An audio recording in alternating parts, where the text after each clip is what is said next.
stop by for the Nintenbyte. You got the Triforce and it feels right. Like Bowser, you can listen all night, singing peaches until the sun lights. Summer shoots her beam so bright. Master Hand always brings a fight.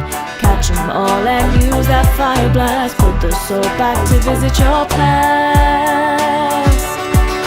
Welcome to the Nintenbyte. Hey everybody, welcome to the Nintenbyte Podcast, episode 38. We got a banger of a show for you guys today. A couple Switch 2 topics, including a reveal tomorrow. Oh boy, that's going to be a fun one. And supposedly stuff as well. Obviously, I know a lot of people that are watching this live show are on Tweet Watch right now. I find it kind of funny that everyone's on Tweet Watch. I've been kind of making fun of it all day, and we're just going to keep making fun of it as we go on, because yes, one of our topics is going to be about the Switch 2 reveal. But let's go around the room and introduce all of our guests. First off, let's start with Nick with no K. How you doing, bud? That's me. I'm doing good. Before we get anywhere here, I would like to issue a formal apology because I think this is all my fault. Because hold on, I gotta pull up the receipts here. At 6:43 p.m., I tweeted and said, you know what would be really funny? If Nintendo did a completely nothing tweet just to mess with people, just to be funny. Because I was like, oh, it would be like, that would be so funny. I'm indifferent either way. I'm here for the chaos. And then 17 minutes later, they're like, hey guys, we got some sick new icons dropping for Donkey Kong Country Returns HD. And everyone's like, all right, pack it up. We're done. So I'm sorry. It's my fault. I also told my audience, if there's no Switch 2 announcement, I'm going to change my stream on Friday to Fortnite, and we're buying the Hatsune Miku skins. So we'll see how this week goes, I guess. There you go. Then we got Favlams here. How's it going, buddy? Howdy. Sorry, I'm trying to ratio the stream. Hi everybody. My name is Favlam. I'm a Nintendo streamer, not YouTuber. Trying to be YouTuber, but we're getting there. YouTuber though, or excuse me, Twitch streamer. Yeah, it's wonderful to be here, and I'm putting everybody on Broad Watch. Anyways, I'm being an asshole. Wonderful, happy to be here. Hey guys, I don't mind about who's watching live. I don't mind you guys dropping the clown emojis, but it is against them in the chat. You're good. One line. Our mods are eventually going to kick you out of the stream. So if you want to actually stay in the stream, I wouldn't keep spamming them over and over. But it's okay. I appreciate it today. That's awesome. So is the most super chat. We'll get That's that. Awesome. Hey, you can engage it, right? Here. How we doing, bud? Oh, I'm doing good. I was having some technical difficulties, but I'm doing all right. That's all right, dude. We're gonna need you to get us bricked up tonight, because Dude, I'm already there. You're already there. All right. Nice to have you back on. And then I have to introduce. This is a crazy time. We have a brand new co-host. It's gonna be on every week. Going to be helping host topics. It's going to be having a damn good time. It's Andrew Collette from the Andrew Collette Show. How you doing, man? Yo, good. I'm happy to be here. I'm grateful you're giving me a chance, and I think it's going to be a good future. It is like the future, not today. What from Honey I Shrunk the Kids? The future is now. Yeah, it's 55 degrees in my house. I'm not going to get into reasons why, but I'm shivering. So if my teeth are chattering, that's why. But it's going to be a good time tonight. Hat rushing to him, in the middle of the show. Oh Lord, that's a heat wave right now for us. Yeah, that'd be a heat wave here. We're in the What are we actually at right now? Not in my house. I'm at 55 degrees in my house. Yeah, I mean, yes, fair enough. But Andrew, you want to let people know who you are, just, what you do on YouTube, because obviously the new audience might not know who you are. So yeah, for sure. I guess I didn't share the stream either, so probably a lot of people might not know me. But I mainly do gameplay, scripted content. I mainly 100% stuff, mainly Nintendo, almost all Nintendo. And then I shrink it down to 30-minute to hour videos on average.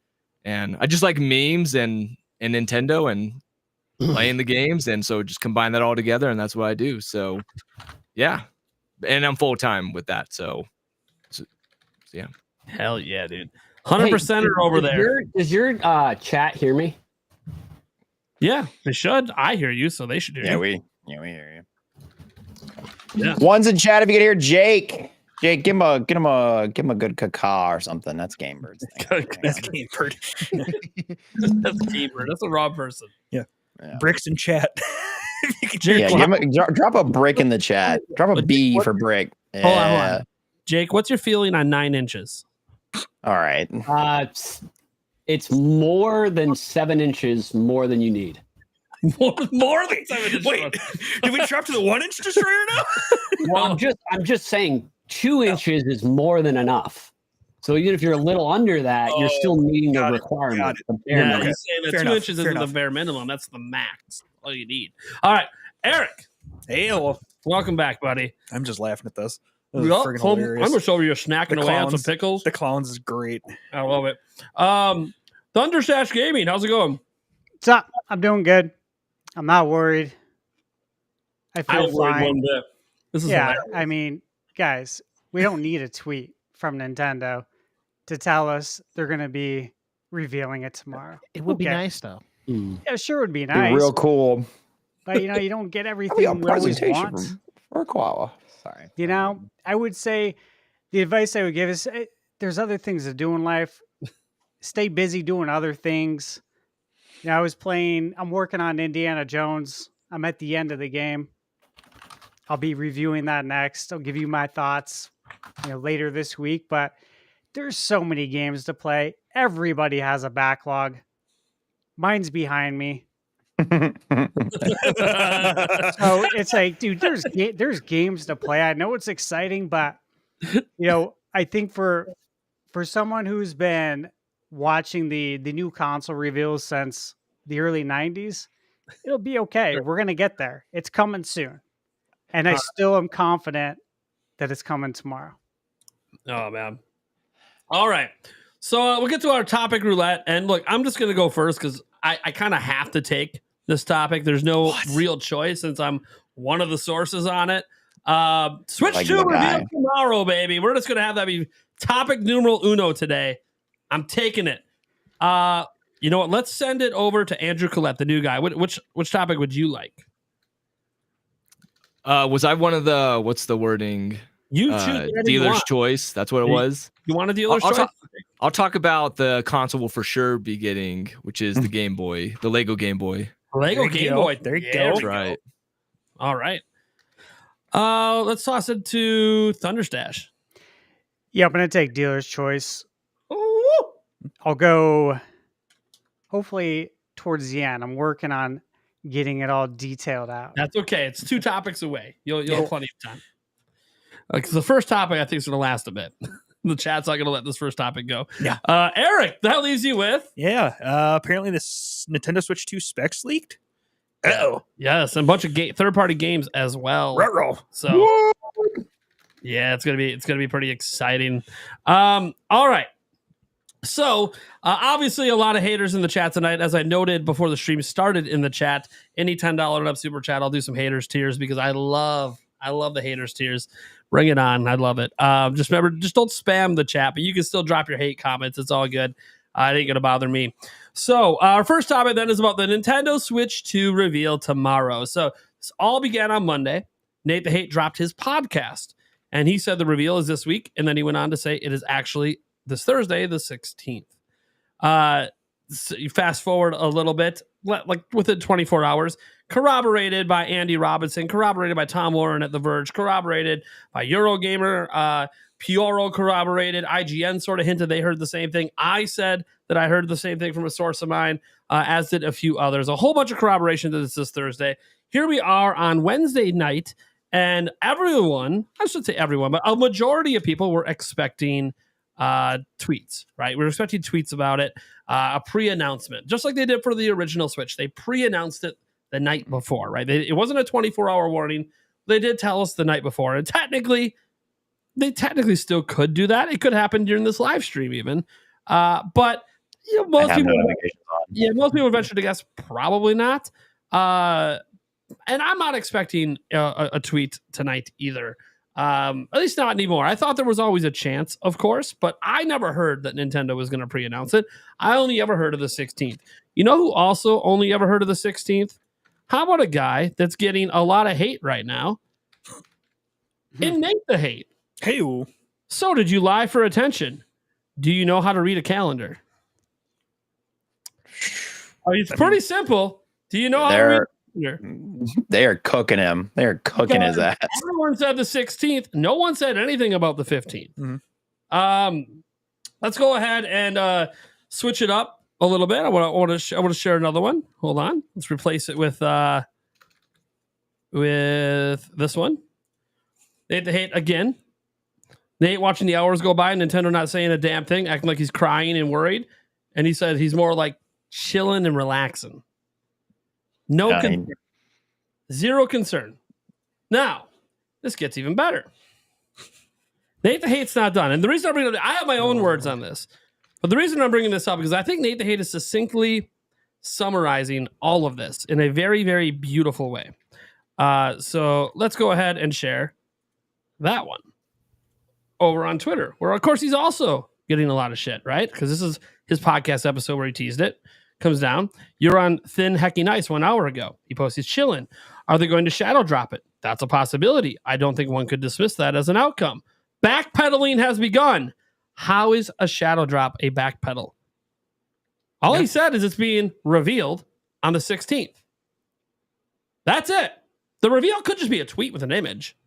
Who knows? We don't know what the reveal is. That would be crazy. They're like, hey, it's coming, guys. But Andy Robinson, did say that he had heard that it is going to be a hardware teaser trailer, which is fine. No problem with that. So let's go back to the full screen now, right? Let's go back to me. Let's close the heck out of this. And get to what really matters here. Jake's over there dealing with some technical difficulties. He'll be back. What I want to focus on is I was told 2 hours ago from the same person who told me it's happening tomorrow that it's still happening tomorrow. Stop checking Twitter. Wow. So that's where I stand, because the bottom line is the last two hardware reveals from Nintendo were not the OG Switch. They were the Switch Lite and the Switch OLED. Neither were pre-announced. They didn't tell us hardware was coming. They just dropped it. Both of those happened under Shintaro Furukawa, meaning Shintaro Furukawa has never pre-announced a hardware announcement. He's always just dropped it. Even the special editions, they weren't pre-announced. They were just dropped either in a direct or just randomly on Twitter. I went back and double-checked. Furukawa's never pre-announced anything hardware-related. It's always been the museum event or a Nintendo Direct, but never hardware specifically. So, technically, Furukawa's patterns say we should have expected a tweet. But we all know a new generation, right? How could you not pre-announce a new generation? How could you not give us 12 to 24-hour notice that you're going to say or do something? And to that, I don't really know. I do know the two official times Nintendo has said something about Switch 2. They didn't warn us. They had an investors meeting. And then right after the investors meeting, where they said nothing about the Switch successor, he drops a tweet. We'll have an announcement about the Switch successor before the end of the fiscal year. Didn't even put it in the fiscal meeting. It was right after he drops a tweet. Then, what does he do again? Oh, he has a fiscal meeting. And during that fiscal meeting and on Twitter, he drops a tweet and says in the fiscal meeting, it will have backwards compatibility, naming a feature about the system before they even reveal it. Neither of those were said with warning. He just did it. So I've been saying for a long time that Furukawa is just different. He's built different. So my stance at the moment is I have no reason to doubt my source. I have no reason to doubt Nate the Hate. When Nate the Hate's this confident, he's never been wrong. He's been down this rodeo before where everyone hated on him. Everyone thought there would be a pre-announcement. And then the next day comes and boom, it hits. Now, it's never been for a hardware reveal, to be fair, but it's been for other things he said were going to happen on specific days. So I have a lot of faith in him when he's this confident. If he had already backed down from that, but at this point, then clearly that means he has doubts. He has no doubts. He has zero doubts this is happening tomorrow. A lot of the other people don't have doubts. I see RGT out there going out on people when they said, oh, I guess there's no reveal tomorrow. And he's like, You want to bet? Mhm. Now, RGT source is probably Nate the Hate, to be fair. They're on the same podcast together, the Game and Talk podcast. So, to be fair, he probably knows who Nate the Hate's sources are. And that's why he's feeling extremely confident that this is happening tomorrow. Now, I don't know who Nate the Hate's sources are. I only know what my source is. I don't know who all the other people are. Jeff Grubb out there saying the sources for tomorrow for him are on multiple continents. Now, the reason that's important is because it means we don't all have the same source. It means this is happening worldwide. Worldwide, it's being said it's happening tomorrow. So, that all being said, I'm going to toss the floor to you guys. Don't worry, I see some super chats related to this topic. We're going to feature those in a moment. I will get those haters' tears pouring as I bring them up. But let's throw this out to you guys. Are you afraid of it not happening tomorrow? Or do you just think in general it's not going to? Go ahead. Go ahead, Nick. No, you go ahead.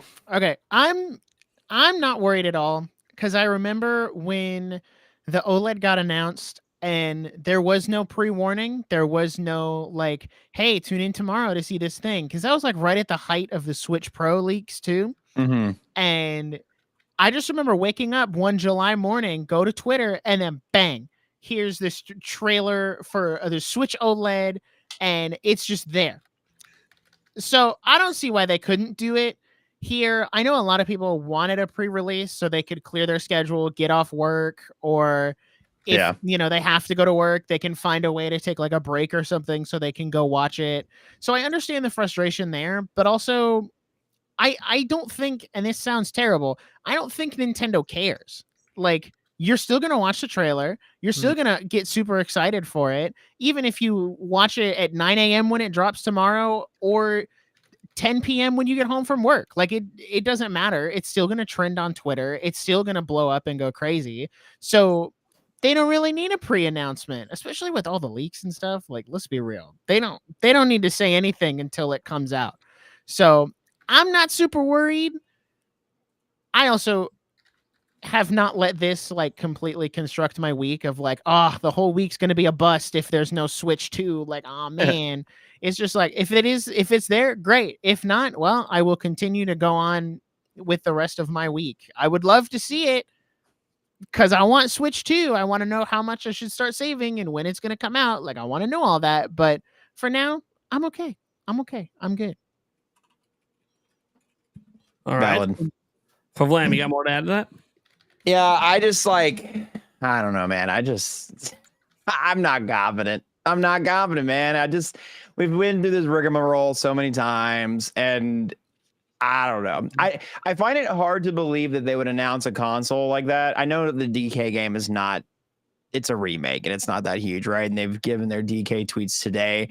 But I just find it hard to believe they would announce, hey, brand new console on the same day. Like in terms of their marketing space, I figured they'd be like, hey, our game is out, I don't know.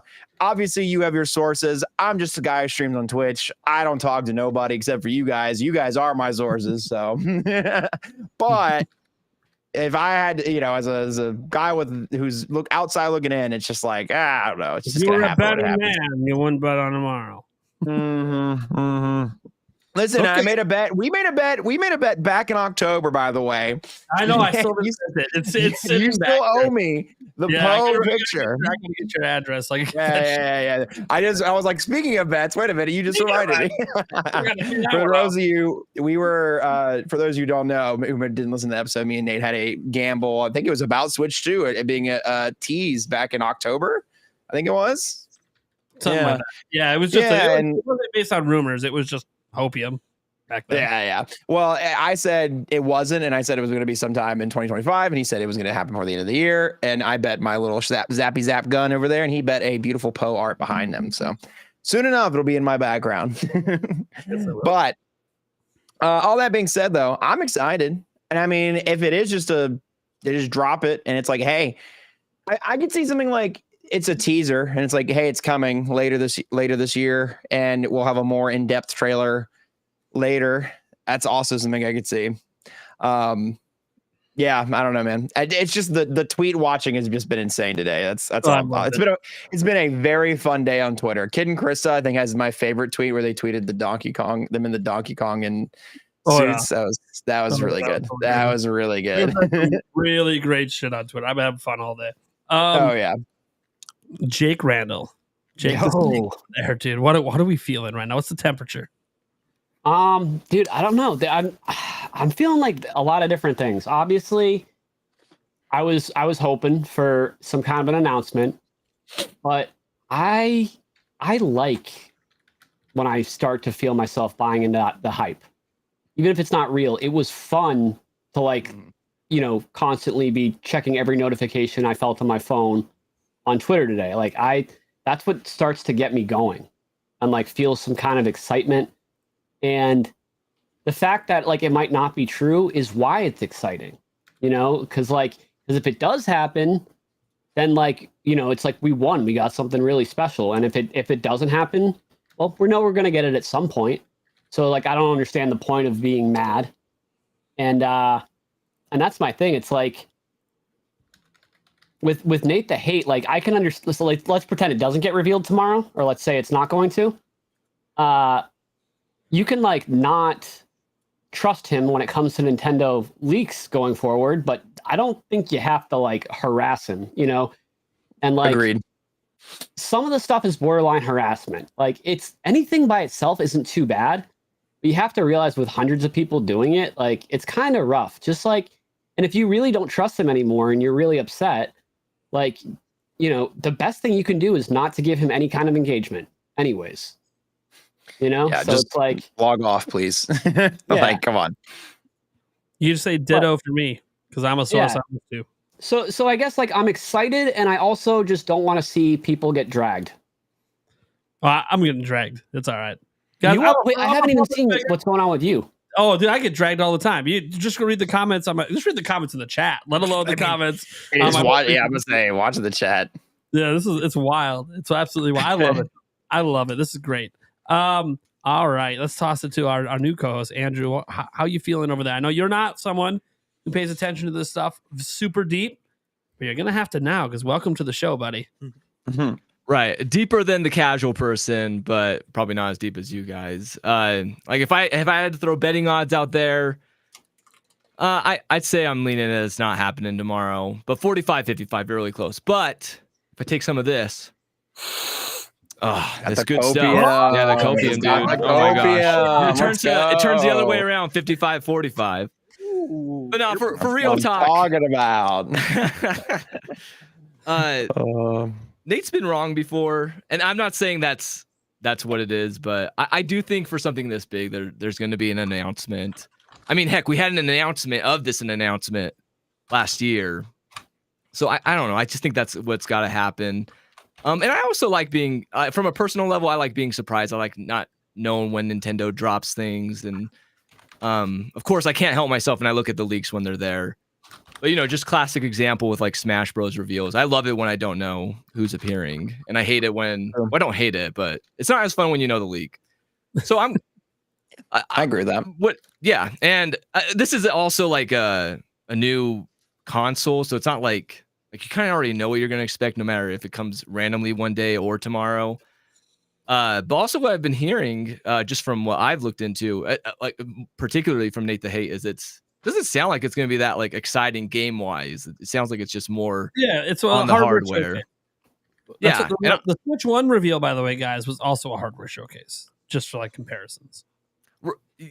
Yeah, but I don't know. I was pretty excited what games were on there in that reveal trailer. And that was my favorite part of that reveal trailer. Absolutely. And but the point was that they showed the games to show off what the hardware can do. Right. So if they're going to have a hardware reveal, they're not going to just be like, oh, the hardware has a mouse without showing a game using the mouse. Right. So like, yeah, exactly. Like it has to have game clips to show off what the hardware does. That being said, we don't know what the game clips are. That's what I'm excited about. It's just interesting that they're saying that more than usual when I feel like in the past they usually don't. It's because people wanted it to be like a massive. They thought like it would be a huge blowout. They wouldn't do what they did with Switch, where they went hardware reveal, then they had the blowout in January. Everyone was hoping that this would just be the big blowout because of all the leaks. And it's like, no, Nintendo's just doing what they do. It's a hardware tease, and then it's the blowout later. Well, that's rumor. I believe you. This stuff's good. I'm huffing. It's all rumored. It's all rumored that this is what's going to happen right now. Unless you're me. For me, it's not a rumor because I have a source. But I don't have a source on what kind of trailer it is. Lies. I'm just kidding. Yeah, Paul Gale Network's up in this. I forgot to mention him too. He's out there saying this is happening tomorrow, and that he That's knows true. about a full third-party trailer that's ready to go after reveal, just to drop for Switch 2. Wow. So that's even exciting. I mean, that's the most exciting thing to me is once it's revealed, the veil's off and third parties can go to town. Yeah. Like that Xbox Direct next week. They're practically third party at this point. That would be pretty sick if Switch 2 is revealed before then. Eric, Yeah. the casual gamer consumer.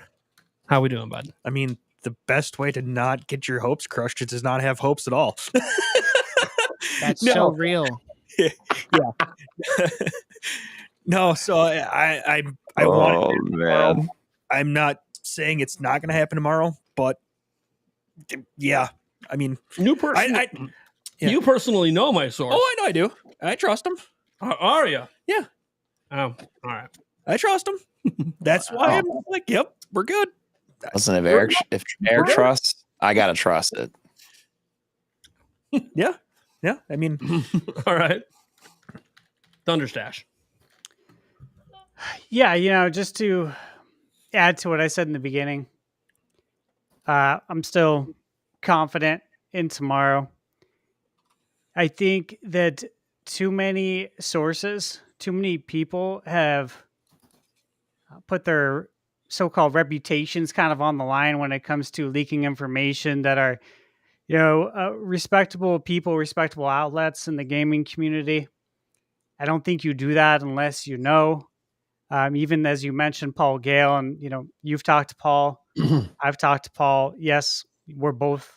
I think all of us are aware of that third-party trailer.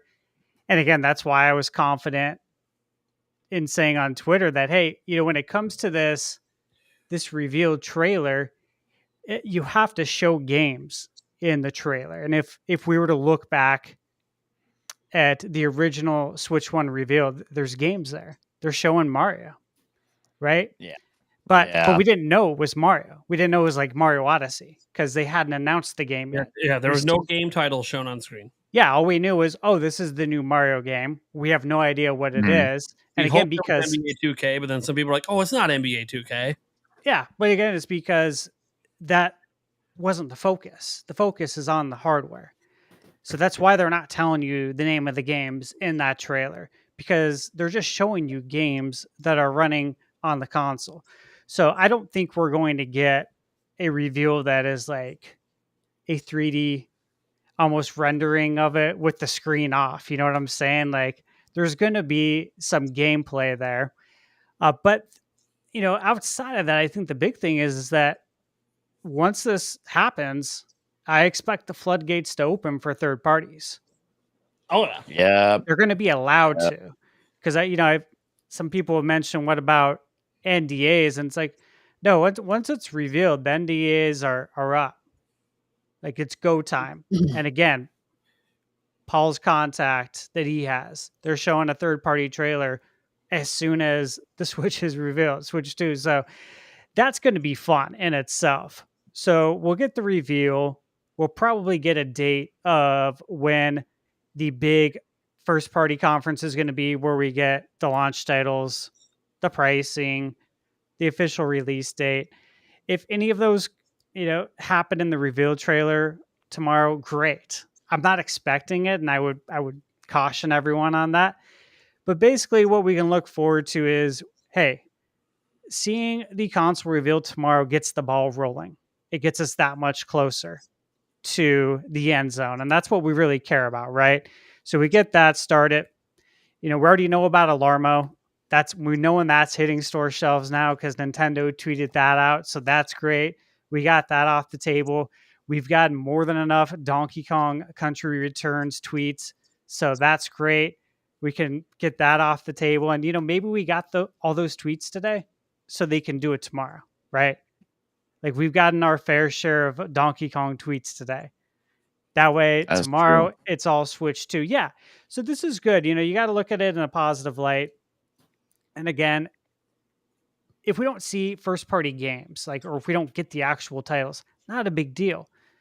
Let this be the time, let's say hypothetically we get the reveal tomorrow, and Nintendo says, "Hey, on February 22nd, on 2/22, Switch 2." That's the date. Now, again, hypothetically, but let's say basically we have 5-6 weeks that allows third parties exclusively to announce their games, show trailers, get us excited for the games coming to Switch 2. And then it's the first party stuff. It's the launch window. Now we're talking about everything will launch. So there's going to be a lot. There's going to be a lot to talk about. Like tomorrow with the reveal, that starts everything.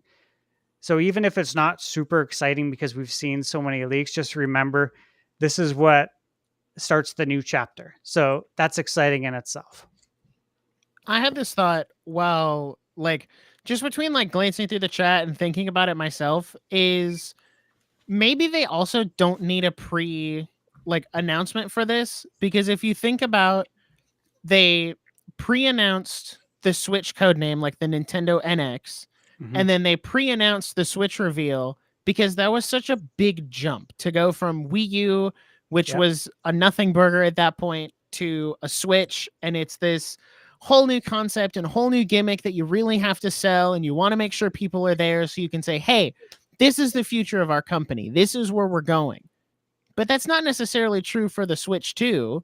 If it's everything the leaks say it is, where it's just a more powerful Switch, you don't really need a big pre-release for that. You can just say, hey, here's the Nintendo Switch successor, officially called the Nintendo Switch 2. Take a look at this hardware presentation, and then you go from there on whatever's in the video. I agree with you, Nick. And I've mentioned this, Eric, probably a handful of times on this podcast, that I could see them skipping that part. Because again, we're going from what we know, Switch 1 to Switch 2. Okay? It's a more powerful Nintendo Switch. They're not reinventing the wheel. There's not a new gameplay gimmick outside of most likely the mouse Joy-Con. But this isn't a completely different thing. We're not going from, Nintendo GameCube to motion controls and gyro sensors. This is Nintendo to Super Nintendo, right? That's probably the best way we could look at it, except obviously it's going to be a way bigger jump. So yes, I've always said this, part of me thinks that we could skip that whole part. And I would love for that to happen, right? I think we all would, because that means we're getting it sooner, and we can just check another thing off the list that has to be done before Switch 2 is actually in our hands. Nate, why do you look so excited there? So here's the thing. We have a number of super chats that I have to get to related to this topic. We'll get to it in a moment. But PH Brazil, you guys remember that guy, right? Anyone in the chat remember PH Brazil, the guy who told us about the dual feature direct we were going to end up getting, the multiple announcements in August, and was correct about all that, and already teased last year that we were going to have a direct in February, Switch 1 related. Well, here's the thing. He's standing his ground on it being revealed. This happened just 10 minutes ago. He is standing his ground on Family Boards, because Family Boards is on lockdown right now. For those who don't know, Family Boards is on member-only access right now. It's been that way all day because their servers are getting slammed, anticipating the reveal. They were coming after Nate and coming after him, and he replied, "We've kept our end of the bargain and offered you 3,500 pages of chat. We shall eat soon. Have faith."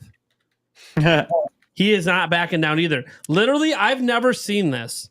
Okay, look, I have my solitary source, and I'm very, very confident and very trustworthy in my source.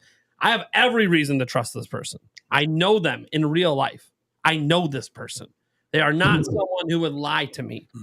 That being said, they don't work at Nintendo. Okay? So there's always going to be that tinge of, well, you don't work at Nintendo.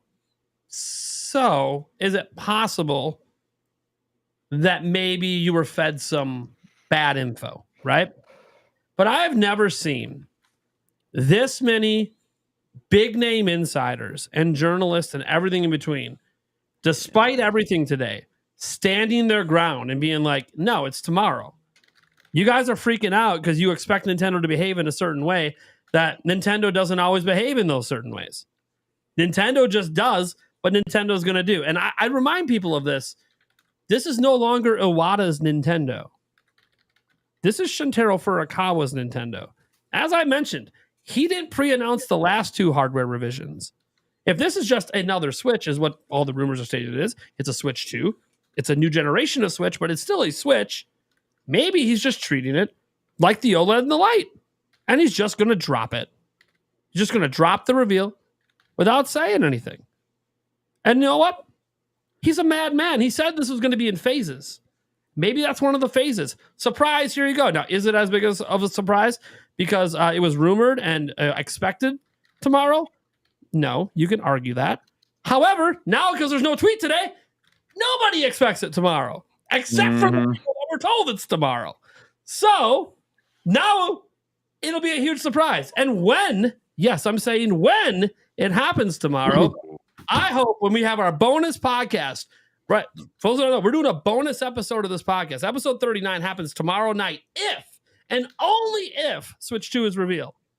Oh, it's being revealed. I ain't worried about that. Podcast is happening. Wait, Nate, can I just play devil's advocate for a second? Sure. I know you and I were kind of talking about this on Twitter a little bit, but my thing is like, if it's been leaked, right? So this is coming from a source that knows that it's here, right? Allegedly. Yeah. How do they not know that, like, what's in it? How do they not know whether there is a revealed date in it or not, like the launch day? If they know there's no games, if they know the exact day it's being happened, how do they not know? My source knows it because the game he's working on is in the trailer.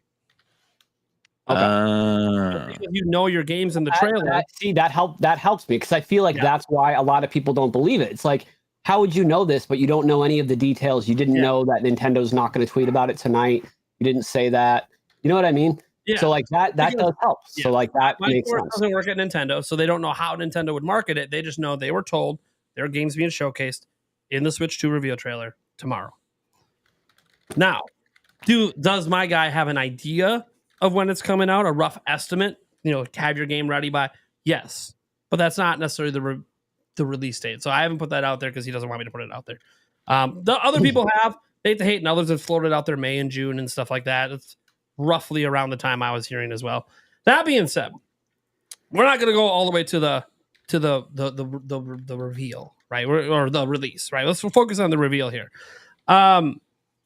So no one's backing down except for all the people trying to clown me in the chat and clown Nate the Hate and clown Brazil. And the funny thing is we just keep growing in subscribers throughout this whole stream, which is wild. I thought I was going to lose subscribers. Instead, we just keep growing. So there must be some of you out there keeping the faith. That being said, we got to get to some of these super chats related to this topic. Yeah. You guys can submit super chats for the Q&A section as well. This is not the Q&A section, but I will bring up super chats during the specific topics that matter. Remember, we have another Switch 2 topic towards the end of the show. And obviously, if there is a tweet drop during the show, that's an emergency break. We'll bring the tweet up, all that jazz, and just continue the conversation from there. But let's go ahead and get to a couple of these super chats. I tweeted this out earlier today as well. Hold the line! That's right. Classic reference. Love it. Hold the line. I'm definitely holding the line. This is my first Haters Tear shot I have to do. It's an over $10 super chat from Mondo Max. My family left me because I trusted you.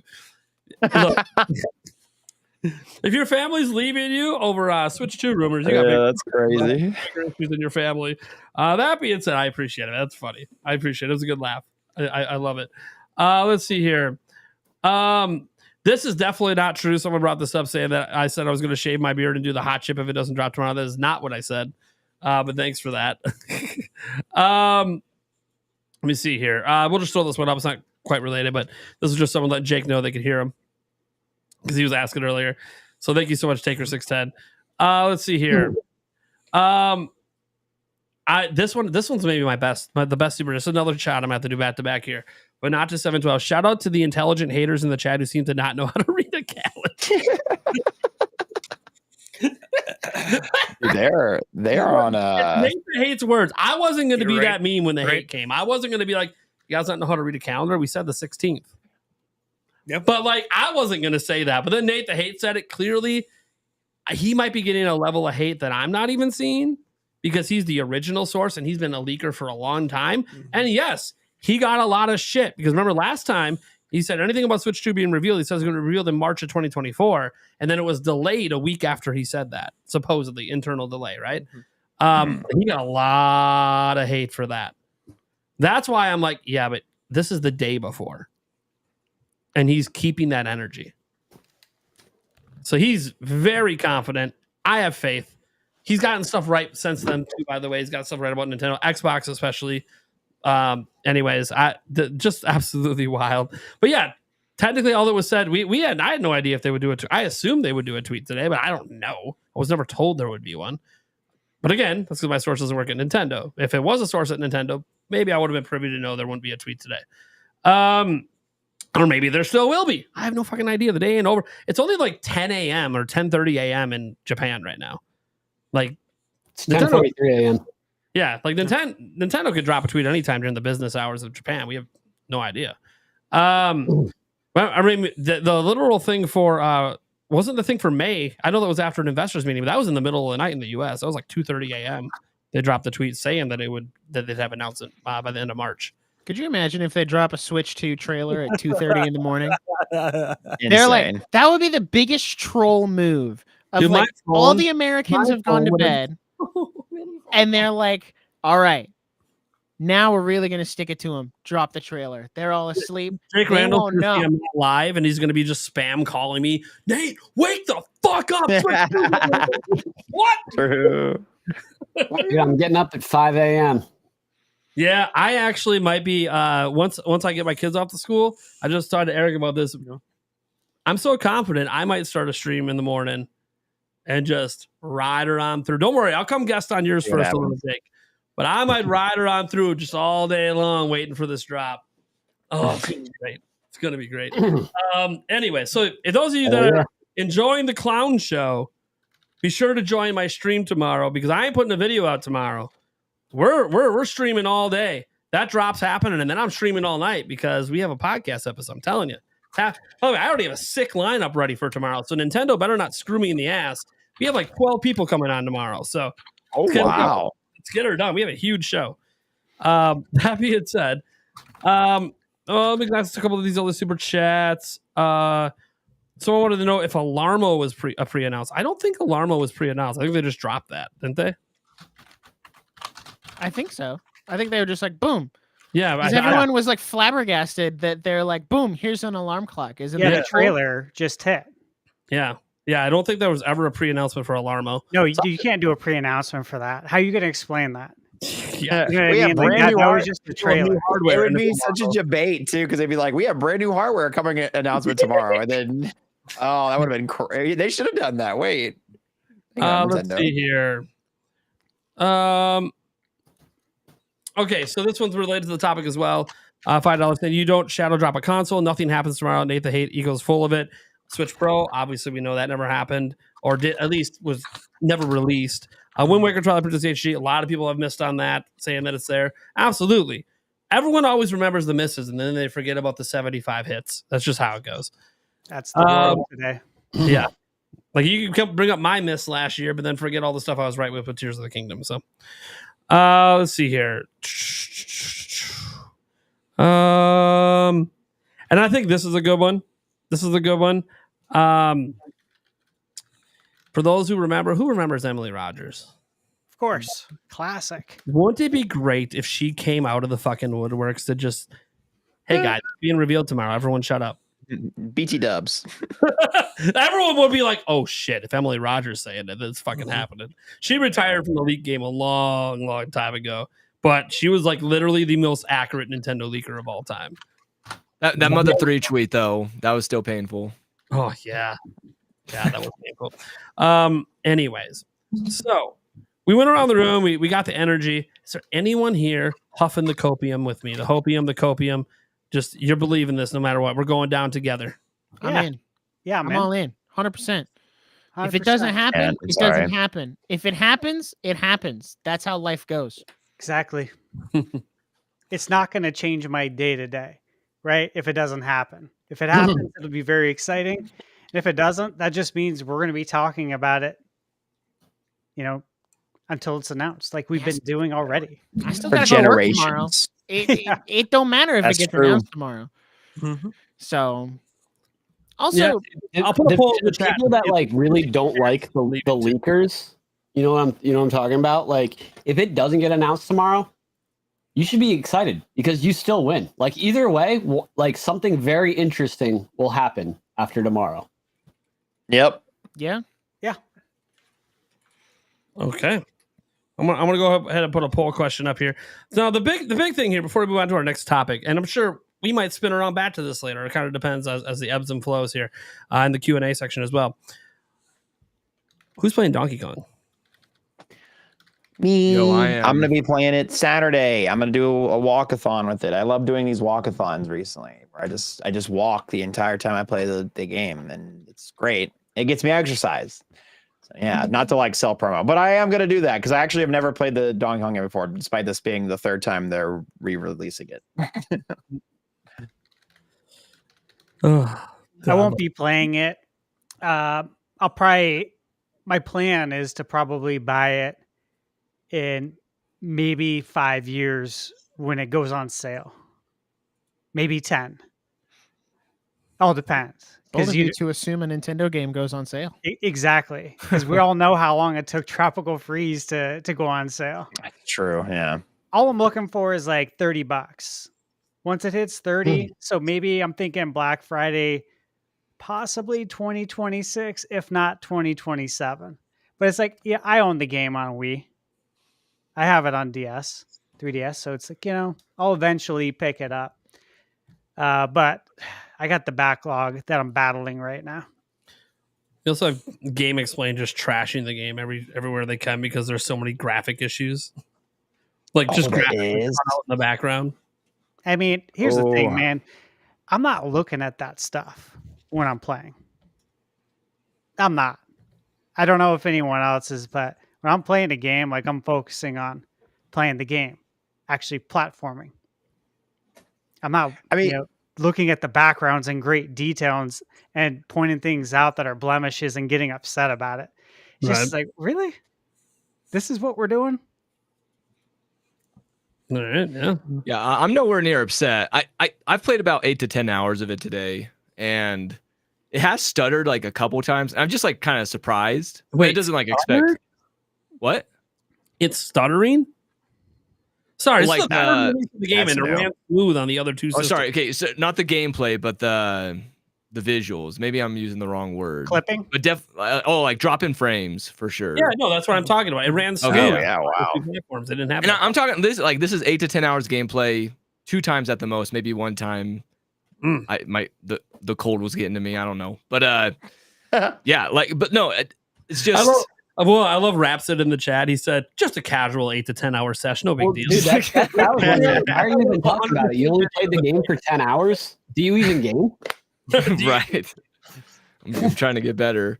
No, I'm just saying, like, I just played Tropical Freeze recently, and like none of that. And you just kind of expect a little more from the passing, but it really doesn't knock any points off for me. Dude, Tropical Freeze is so much better. Right. It is, and that's a crazy realization I've had today is playing it. It's a great game. But I'm just like, man, I can't believe like how a great game, like a game just like it, can be way so much better. It's incredible. Like especially the boss fights are just okay. That's kind of one of Return's weak points in my opinion. But just the platforming and the aesthetic, the environment, the atmosphere, and more importantly, the gameplay. It's incredible how much better Tropical Freeze is. It's a lot better than I remember because I haven't touched Return since. I think the year it came out. So neither have I. I haven't played it since it was 2010 because I was talking to someone on Twitter about it, and I was like, "Yeah, I haven't played it in 15 years. It's a long time." Jeez. Yeah, and I literally barely touched it on 3DS. I just really wanted to see how it looked and wanted to make sure I picked it up. I haven't played it and beat it in ages, so I just remember it was a very good game. I enjoyed it, but no doubt Tropical Freeze is better. But still a great game. Yeah, absolutely. So the thing is, I already beat it twice, right? I beat it back on Wii. And then what? So like, I I have no interest in the Switch version. They didn't add any new content. Obviously, there's been a few little graphical issues, and I've heard about some frame rate stuff and some of the reviews, and I'm like, this is so weird, man. This game ran smooth on Wii and 3DS.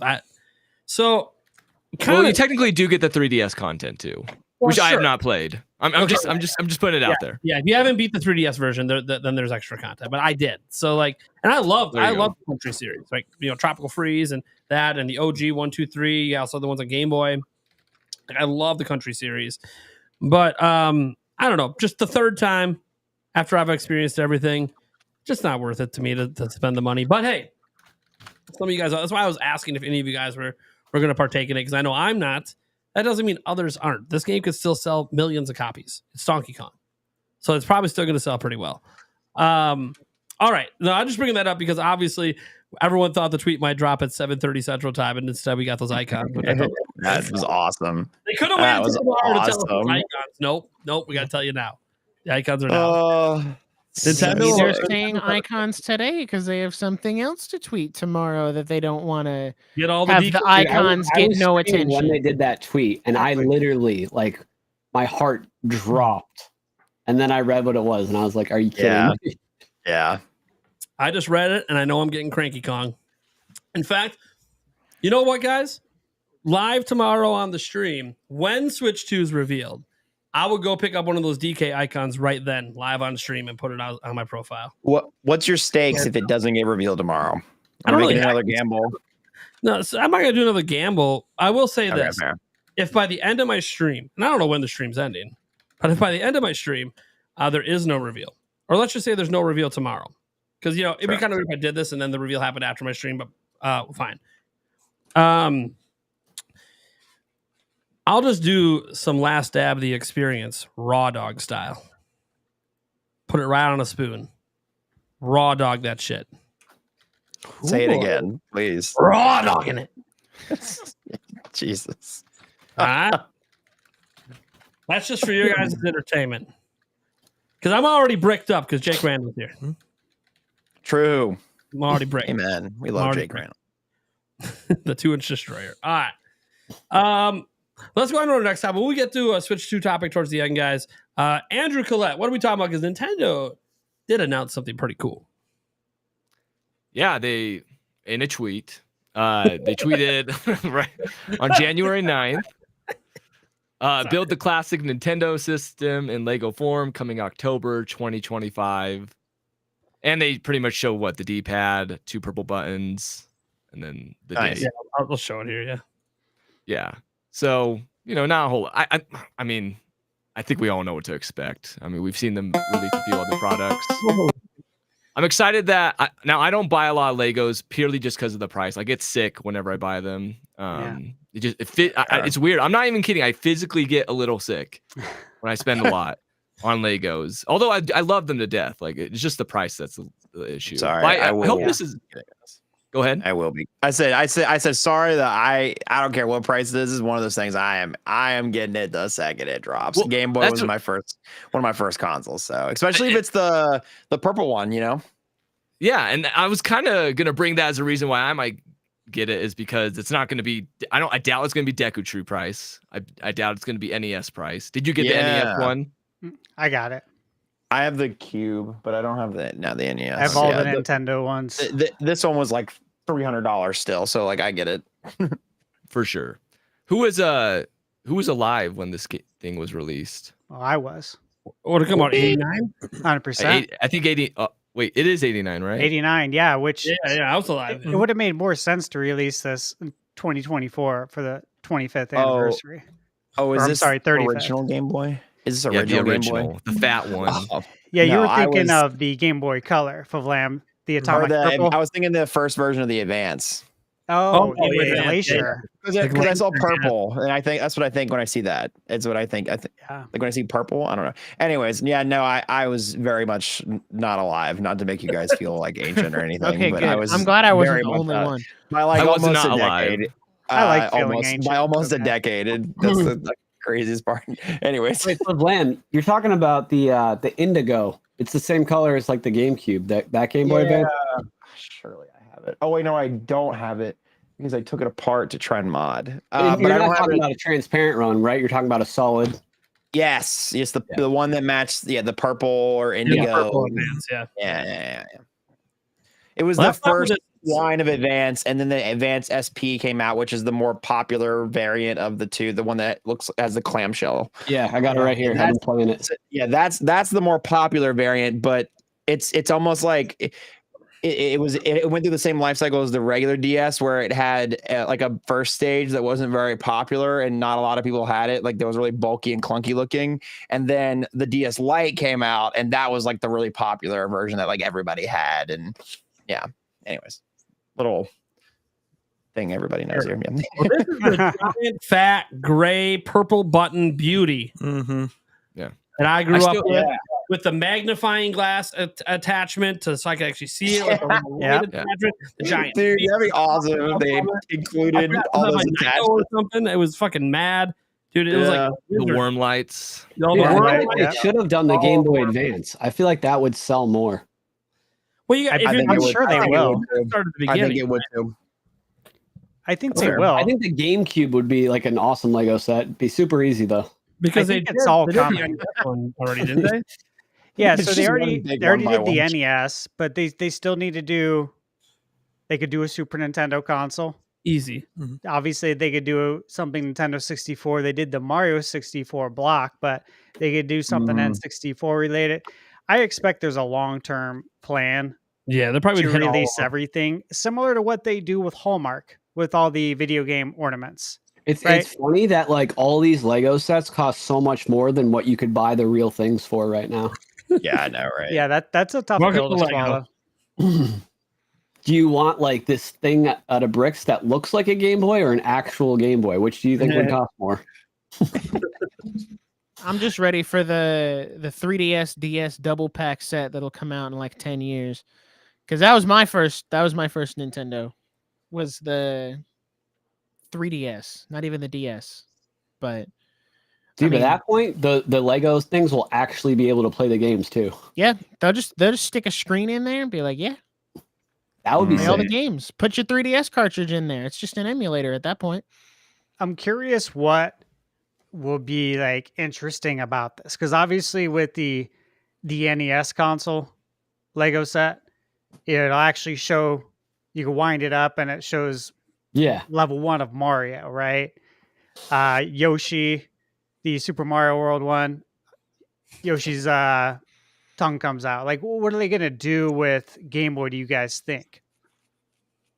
I have seen Lego do this before because the Game Boy like has a screen on it, so you could have like little pre-built screen things and swap them out to be different Nintendo games.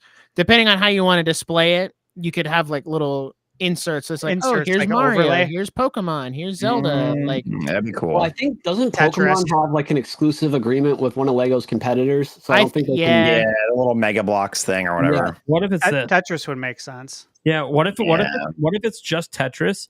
And you know how on the Game Boy there's the But wouldn't they want to do a Nintendo IP? what? Like instead of doing Tetris, wouldn't they want to use one of their own IPs? They could, but Tetris is what made Game Boy blow up. Nintendo made that. I know. So the reason I bring up Tetris is not just because of its importance to Game Boy in gaming history, and the fact that Nintendo still works with the people behind it. Hence, why we have Tetris 99 on NSO. Mhm. I feel like what would be cool about that is, you know how like with the Super Mario thing, how they have like the Yoshi tongue come out and like the running legs and you turn the crank. Well, how about for this? We have the volume thing that you can on Game Boy, if you remember, you have the volume wheel to move it up and down to change the volume. What if they had the wheel on there, but instead it brings the Tetris block down to complete a Tetris? I think a really iconic original Game Boy game was Kirby's Dream Land. And Sure. I think that one would also make a lot of sense. That's iconic. Mario Land is iconic. I mean, there's a lot of games that are iconic. Link's Awakening. But the reason I brought up Tetris is Kirby that itself started on the Game Boy. Mario started on the NES. Yeah. The reason I brought up Tetris is because like that was like the game worldwide that like just blew up Game Boy. I mean, the other thing they could do is put like 4 different, like a couple of bricks that are standing up and down, and then they put a a scene on each side, and then you use the volume wheel, and it just spins those bricks to show all 4 sides in a different game on each side. Could do that. Yeah, Lego does a lot of kind of little neat things like that. They charge a hell of a lot for it, but it is cool. It's one of those things like I don't own any of the. Well, my children have some of the Mario Legos, but I don't own any of the big sets that I want because God, they're so expensive, man. I could buy multiple Switch 2s for the cost of these Legos, man. Yeah. All right. Anyone else have anything to add to this topic, or should we move on? Who's picking it up? There we go. With the Legos, me. Yeah. I love Lego. Me. Okay. I'm there day one. What price does it have to be My before God. you pick it? What's your over under? Does it have to be like under, say, 150 for me. 150 or less? Yeah. It also depends on how big it is, because like, what if it's like a big display standee one that's like, as big as my forearm? That's You know what I'm dumb. saying? It's got That's a to good be point. like look like an actual Game Boy, See, Yeah. if it's the size of an actual Game Boy, though, I'm really worried about scalpers like going to the Target and like buying 20 of them, because they'll probably be like $50 minimum at that point. If it's like the size of an actual Game Boy. I don't think they're going to charge $50. Yeah. No way. No way they're gonna make it. I think triple digits at bare I minimum. think if it's the Yeah, size of the really? original Game Even Boy, if it's the size of the original Game Boy. maybe Damn. 99. How much was Game Boy when it came out? No, that's true. It'll could- be that much. Well, if it's the That'd be cool. actual size of the Game Boy, right? Then how many pieces is this really gonna be? I don't think it I think matters. it's gonna be they're under charging- 100. I think they're but charging 200 for I wouldn't be this. surprised. Oh God. 200? Easy. But There we go. here's the thing. What's the extra thing? Like, is it going to have changeable strings? Is it going to have something else really fun? Well, is it going to light up? Build multiple Like- cartridges to put in. Yeah, That would be like sick. because that's how they could get away with charging more too. Yeah. The Super Mario World Lego is a big Lego. That's Yeah. pretty big. It's 129 brand new. Sure. Oh, that's all it is. Yeah, Yeah. that's all Yeah. it is. So if we use that kind of as a comparison, I could see 150 or less. I say 80. Putting 80. it down. I mean, If Well, it's, I'd if say it's the size of an 99.99. actual Game Boy, I say somewhere in the. I think it's under triple, but I think it's close to $100. I do think it is close to $100. Also, sorry, I'm moving like three frames per second, chat. I'm Jake, running on a Game Boy actually right now. the original price. Jake, did you look it up? Oh, of the Game Boy. Yeah, the original price of the Game Boy. I thought it was 89 or 99. $89.99. Okay. There you go. Wow. And it came out in 1989 for Which is $89. To $221 Oh, wow. in 2023. So Wow. Nate could be right Incredible. too. Incredible. Just throwing it out there. Yeah, watch him charge $221. Jesus. All right. $229.99. Yeah, right. More I'm expensive thinking than the about original Game Boy the day it came out. It'll be like $199.99, and they'll give you like a dozen cartridges you can make for it. Hit on all the nostalgia. If they gave you like a dozen cartridges, that would be pretty cool. Yeah, because then you But, can like, what do you do if they give you that many? What do you do with the other 11 when they're not in there? It's just for display, like most people do when they build Lego. If they do that and they have all those cartridges, I really hope they let you build like a little like stand or something. Yeah, that's what I mean. Like just Imagine. just so you're not having those 11 other cartridges. Imagine you build life-size cartridges, but they give you the OG plastic cases to click them into. Oh, that'd be good. Protective cases. well, then you can't Those even are see them when they're fastest. on display. That's come on. Well, I'm just, it'd still be neat. It's about the nostalgia. That's what they're selling. They're selling nostalgia. That's Yeah. true. Well, you don't have to use the damn cases if you want to display them. I don't want to build them either. Well, the Lego ain't for you, Jake. Yeah, obviously. I I somebody love doesn't like Lego, dude. Lego. I'm all getting bricked up. It's like my brand. But you said you don't want to build them. You I just don't want to want build. I don't want to build clear cases to go around the Game Boy cartridges. See, I'll I see. leave that part out. I'll leave that part out. I want my bricks exposed. It's understandable. Wow. All right. Well, it's no more than 2 inches. All right. Let's move on to our next topic. Thunderstein, are you ready with yours? Yeah, I'm ready. All Let right. me pull Let's this. I'm going to pull up this tweet real quick to reference for everybody here. And this was tweeted out by Necro. He retweeted it, but I believe the first person here that probably tweeted it was Legacy. And let me zoom in here so you guys can see. All right. So GameStop in their computer system, there was listings that came up. Obviously, Well, I think not games. I want to correct. It wasn't GameStop. oh, It was a was French game. Oh, I did see this. Oh yeah, yes. yeah. Thank you.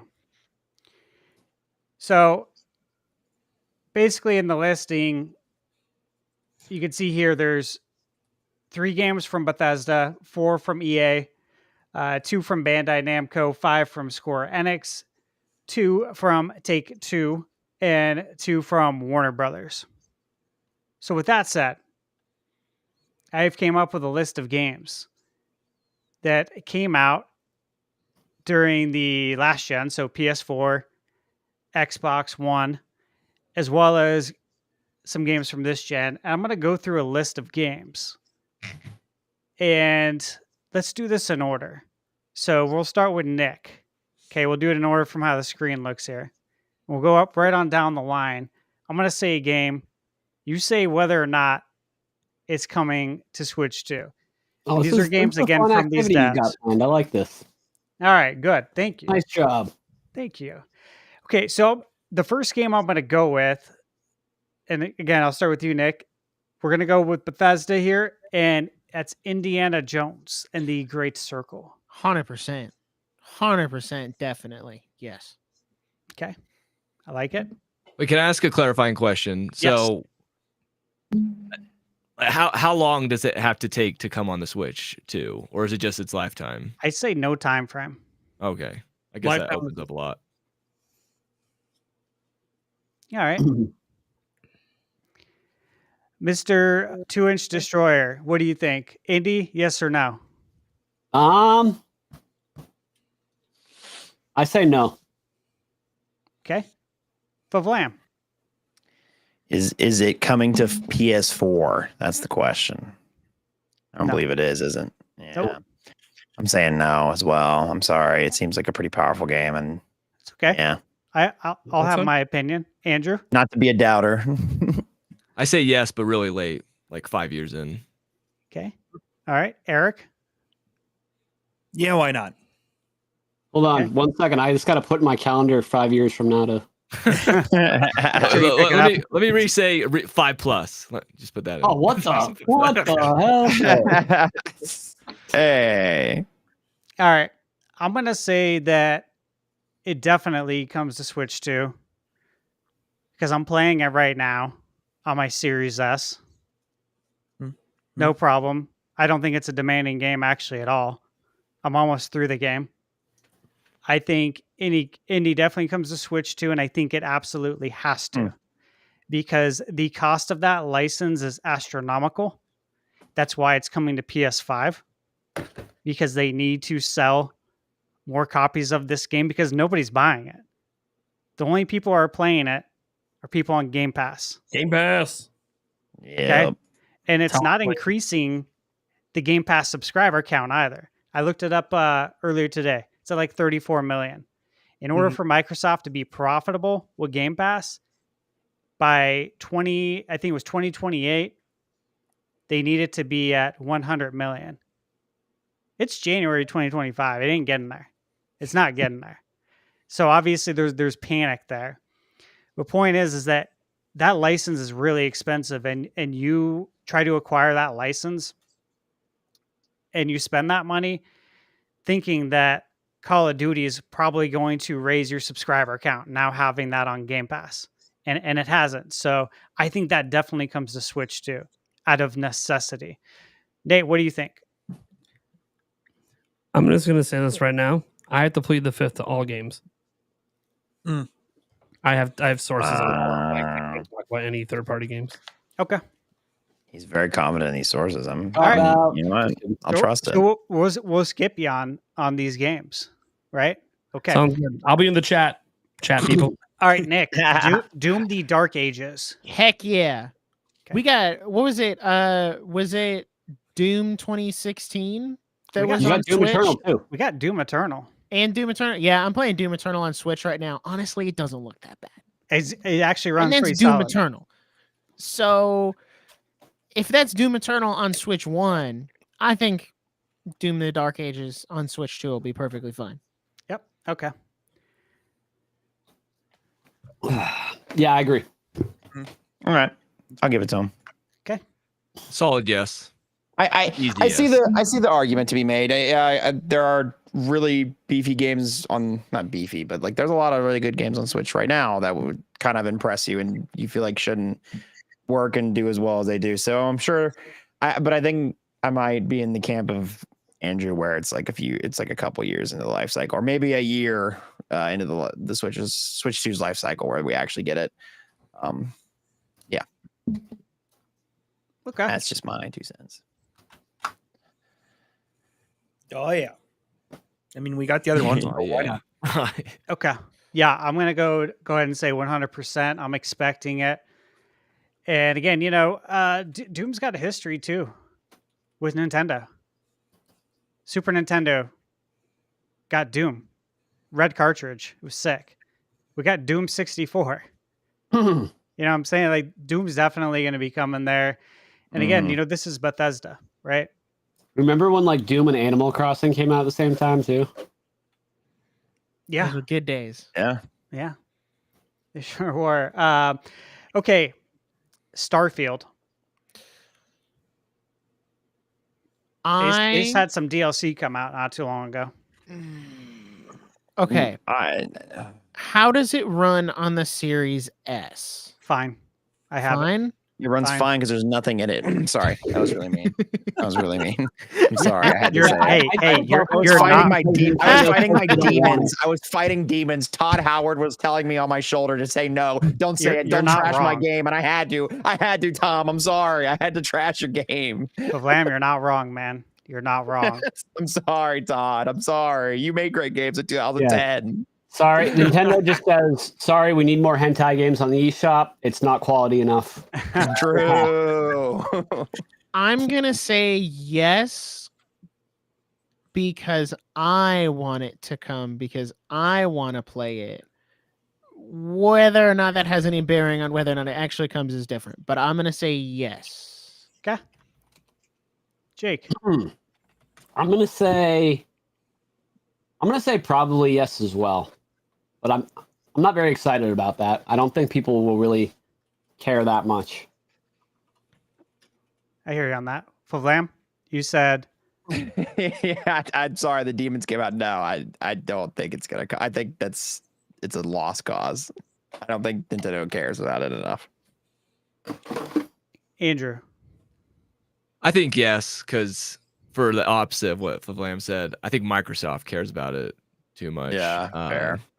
But no, I don't. That doesn't mean I don't agree. Nintendo to just be like, okay, and it builds up their relationship with Microsoft and Bethesda, you know. But I don't disagree with you either at all. I think this came out, when I say early enough, I mean when the whole Xbox, oh no, our games are not going to be exclusive apocalypse thing was happening. However long ago that was. I feel like Starfield was kind of in that mix, and they've already had plans. So yeah. Eric. Okay. I'm gonna say. Part of me wants to say no, just because I haven't said no yet. But at the same point in time, I'm gonna say yes because why else would you be bringing these games up? I mean, are you just gonna randomly throw in no's in here? So. Yeah. I'm gonna say. Eric, I think you said the quiet part out loud. I'm gonna say yes for sure. I think Starfield, again, it has to go multi-platform out of necessity. This game was in development for a very long time. It hasn't made a ton of money. It could really use new life on another console. I expect it to come to PS5 as well. So I think this will be a PS5 and a Switch 2 game. And again, it's going to be out of necessity. All right, next, Nick. I'm gonna put two games together here. It's going to be like just talking about the series, but Fallout 4, Fallout 76. Obviously, we got season 2 of that coming up. Maybe factor that in to whether or not you think it's going to be coming to Switch 2.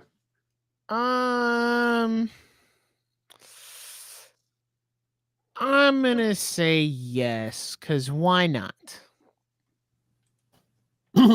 Well, I feel like they could have put Fallout 4 on Switch 1. You know, like, why do they need to, at this point?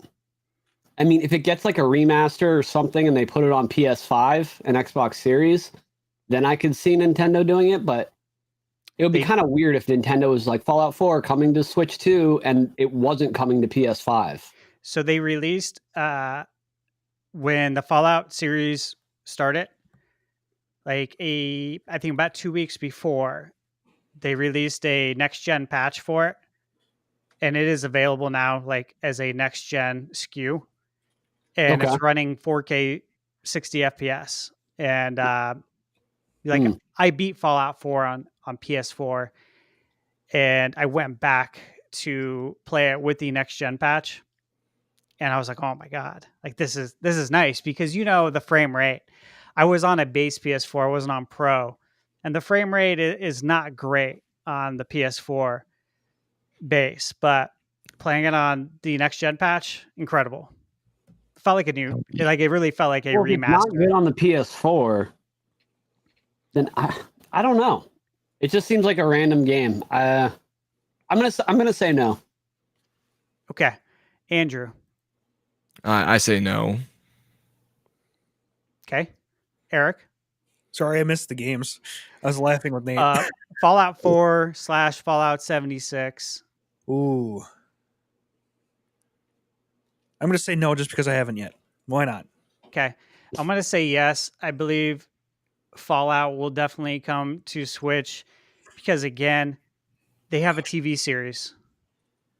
And season 2 was greenlit almost immediately. It's extremely successful. That costs money. Selling more games helps fund everything for Fallout. And I think this would be probably an easy one to get over to Switch to. I think they could take the Series S version and get it over to Switch 2 pretty easily. I have a question, it's Thunder. a great game. Yeah. So is Halo coming then? 100%. Yeah. So I bet money on it. Fallout's a big blind spot for me, but I'm just, why have they not brought any of the older games to Switch yet? Like, what's your thoughts on that? Like, I really have no idea. I think it's weird, but I don't. Okay, there's got to be a reason, right? Oh, but Bethesda, of course, is Microsoft, right? They own them, and I think we've all come to realization with Microsoft of the direction they're now heading in. And I think we're going to really start to see that here in 2025 and 2026. Proof in being that I 100% believe Halo, the Master Chief Collection, which I will say that I talked about that a few months ago on this podcast, that I believe that's coming. And then it just hit, I think, in the Twitter rumors within the last week that's coming to Switch 2. So I think we're going to see a ton of Microsoft games coming to Switch 2 and coming to PlayStation 5. I think they're going to take Xbox in a completely different direction. I'm sure a lot of you guys can figure out what direction that is, but they need to sell games, right? They're not making money on Game Pass. It's not doing good enough for what Microsoft needs it to do. So I fully expect all those games that are on Game Pass to release as, their own separate SKUs on PS5 and Switch 2 in order to make up ground while they try to increase that subscriber count, which again, I don't know. That's their problem to deal with, but I don't know how they're going to get there. But part of making things better and making more money is getting all those games now on other platforms. So I think we're going to start to see all of that happen over the next 2 years. I think that's why it hasn't happened yet. But I think internally they said, you know what, we're kind of raising the red flag as far as not making games, but being a hardware manufacturer, right? I think in the next gen, we'll probably have some sort of a way to play Xbox that's through a box, but that's not their main focus anymore. It's playing Xbox games through your PC, through your Roku stick, through your TV now. That's Proof crazy to Proof me. with their ad, right? Yeah. It is. It's crazy that you can play Xbox games through a Roku. That Yeah. one, that's the real crazy one for me. Even the TV app, though, like that's pretty gnarly. Dude, But did you see they were like basically they had this deal where they were bundling an Xbox controller with I think like Roku, and it was basically giving you the controller for free. That reminds me of when I think it was Google Stadia yep, was given for free to YouTube Yep. Premium subscribers. Yep. And Yep. look how what ended up happening down the road. It's like they're trying harder and harder, and I don't know. I think they're fucking up. so Microsoft, Apple, and I forget the other company, but there's 3 companies that make up the majority of the pie for investments, research and development investment in cloud gaming. And I think Microsoft, like again, internally, they'll never say this to the fan base. Fan base doesn't take things very well, unfortunately. But they know internally that the chances of them becoming number one is like 0.1%. They're never going to be number one. That'll always be Sony or Nintendo. So as long as they want to continue to play in this game, they're always going to be number 3. And I think their thought internally is, can we go a different direction and still make games with all these development companies we bought? Can we maybe be like the number 1 software company, third party developer who also has a way to play But these they don't even games on our sell the platform? games. That's the problem. And then like, okay, Game Pass is doing great. It's like the number 1 subscription, but you just said like their big game that they, for like in over a year was Indiana Jones. Like that was their biggest game for over a year. And it didn't do anything for subscriptions, and they didn't sell any copies, and they have to put it on their competition to try to make their money back. Yeah. So like it makes no sense. No, yeah, I totally agree. That's why I think they want to go like a different direction and try and get it on every single device.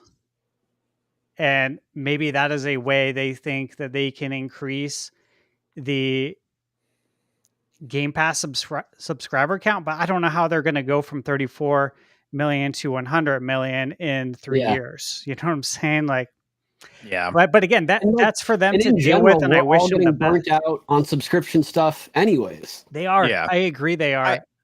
I'm just surprised they just haven't gone the model of like making mini PCs or like making it just like it's still an Xbox, right? But it's like you can use it as and kind of incorporate that Nintendo Switch aspect to it, where it has that flexibility of like you can put it up in your living room and it'd be a TV console, but you can also set it up as like a mini portable gaming PC, like an affordable, cost-effective gaming PC. Then you have a subscription model based on it, like Xbox Live was, and it provides a lot of that access to that game library, and then you can have levels and tiers of that subscription. It just surprises me that they just are so hell-bent on getting rid of hardware when Microsoft is a company. I know they're a software company, don't get me wrong, but they've kind of tried stuff like that. But they have like a loss lead. Like they have I remember Big Daddy when the Microsoft Series at their X, back, like, and I first just don't came get out, it. If you bought like 3 years of Game Pass with it, you didn't have to pay for it up front. You paid, it was like Rent-A-Center style. Like they just let you pay monthly. Yeah. Well, I mean, that was like the loss lead with it is the thing is I'm just surprised they don't do more.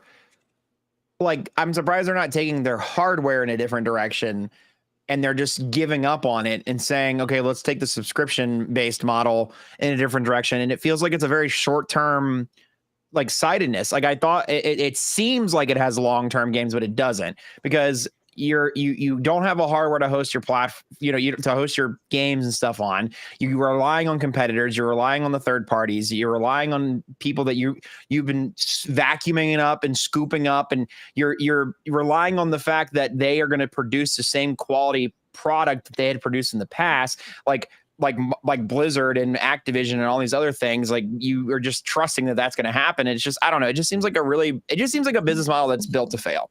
And I think you made a really good point, because I agree with you. I think that ever since I remember when the Xbox One launched and they said it was going to be only connected, it had to be connected to the internet at all times. And everyone was like, hated it. But like even back then, that was like almost 15 years ago. They announced that, and well, maybe a little less, but around there. Yeah. And they've always just looked 10 years down the road. They never are like really seriously putting their energy into the present. It's always like, oh, well, cloud gaming is going to be huge one day. We can get our subscription service up in 5-10 years. It'll be great. And then, they announced all these like awesome games that are supposed to be coming down the road. And, 5-10 years go by, none of those games have come out, maybe one or two. And it's like, I mean, maybe it's just the Microsoft method of doing things, of just announcing and saying big and then pushing to market, and it just not being, and it being the most mid thing ever. Imagine. Well, when you have a competitor like Nintendo that announces things and gets them out quick and announces a lot of them, and then Sony, which I don't think does that as well as Nintendo, but at least tries. Yeah. Obviously, Microsoft's going to get buried. Yeah. Yeah. I don't know. It's just crazy because they were the king of the jungle, and now here we are. But anyways, sorry, that's my rant. I mean, just from a business perspective, it's absolutely absurd to me. But yeah. No, I like that. I agree with you. I get it. I agree. I hear what you're saying. And yeah, I think maybe they're looking at it as the end of the day is that you make the most amount of money, the most profit with software. And with all these developers, they bought all this money they spent. They need people to buy games everywhere immediately. So, and again, I wish them the best, right? Because the more competition, the better for all of us. Let me just say that. But if they step out, would not be surprised if somebody else steps in. Would not be surprised. Keep an eye on that. All right. Can I just run this by you guys real quick? Yeah.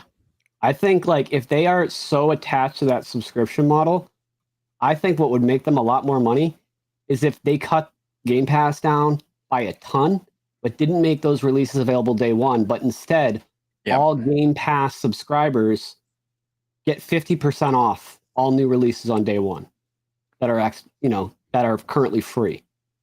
And that's the benefit. And then that would give you an incentive to subscribe, but also they would get money for those games. Yeah. I think that would be extremely helpful. And I think people could walk away feeling like that's a good deal for me as well. It would be win-win. I think it's too late for that. If they started that, the expectations, it's so hard to change consumers' minds, especially when someone said earlier with the subscription. But I mean, think about it. If they made the price of Games Pass for 3 months, what the price would be for the entire year, right? So instead of $45 for 3 months, it's $45 a year or $60 a year. And then the only caveat was the day one releases are half off. Right. Oh yeah, I could see it being better objectively, but I think a lot of consumers wouldn't get the value. I guess you don't think more people would just be like, oh, okay, I'll grab Game Pass then, because it's basically only a little more than Xbox Live at that point. It's like a savings membership. Yeah. Which I just don't know about it now. I mean, I feel like there's things that do that now and they can't get people. Yeah, I don't know. I'm just going off feeling with consumers. No, it's cool. Yeah, it's cool. But yeah, I think if they made it crystal clear, Jake, if they said straight up, all of our first party games, which Xbox first party is a lot of developers, they're all half off. And we're lowering and they come to Game Pass for free at some point. Yeah, and we're lowering the price of entry. Sure. So basically everyone has now a choice of what games they want to buy. And it's you don't have to, but if you want to, it's half off. Yeah. I would like that idea because there's so many games on Game Pass that, I'm not going to touch. They're not on my list to play. The only time I've gotten Game Pass is for brand new games. So that's just one sample, but yeah. Yeah, I get it. They got a lot to figure out over there. And then I churn at the end of the month. Committed to the route of putting their games on other platforms. So I guess it is kind of hard to take that back once you start going down it. It is, and the average consumer is going to complain hardcore about that. Yeah, even if it's better for media, them. and it's going to get toxic because we all know how that goes. Okay. All right. I'm gonna wrap up Bethesda with a 4-pack. So let me tell you guys these games. Do you think any of these come to Switch 2? Ghostwire Tokyo, Deathloop, Dishonored series, or the Prey series. These all came out between PS4, PS5. I believe a majority of these were on PS4. Nick, do any of those come? I haven't played any of them. I don't know enough about them, so I'm going to say no. Okay. I mean, I could see them coming. I don't think it would be an issue for Switch 2 to run them. But what the hell, Nate? What the hell? I don't like. It wouldn't be an issue to play those on Switch 2. I just don't know if the interest would be there. Yeah. Okay. That's a good point. For Vlam? I agree with Jake on that one. I just think they could be there, and I think you might get them in as a what the hold on. That's what I'm saying. Okay, yeah, sorry, just threw me off there. Yeah, I agree with that. I think I don't know if there's enough interest in it, but I think that'd be easy lifts. If that makes sense. Yep. Andrew. I'm gonna say no. I just don't know with this one. Okay. Eric. Let's see what the picker wheel says. He's literally got a picker wheel. That's awesome. It says no. Okay. I think we get at least something from here. They had a Dishonored and a Prey collection that's on PS4 and Xbox One. I could see that coming to Switch 2. I think that would sell pretty well. And it'd probably be a pretty easy port. So even if it doesn't sell super well on Switch 2, the investment to get it over to Switch 2 probably wouldn't be too hard. All right, next we're going to jump into EA. Okay, now we're supposed to be getting 4 games from EA.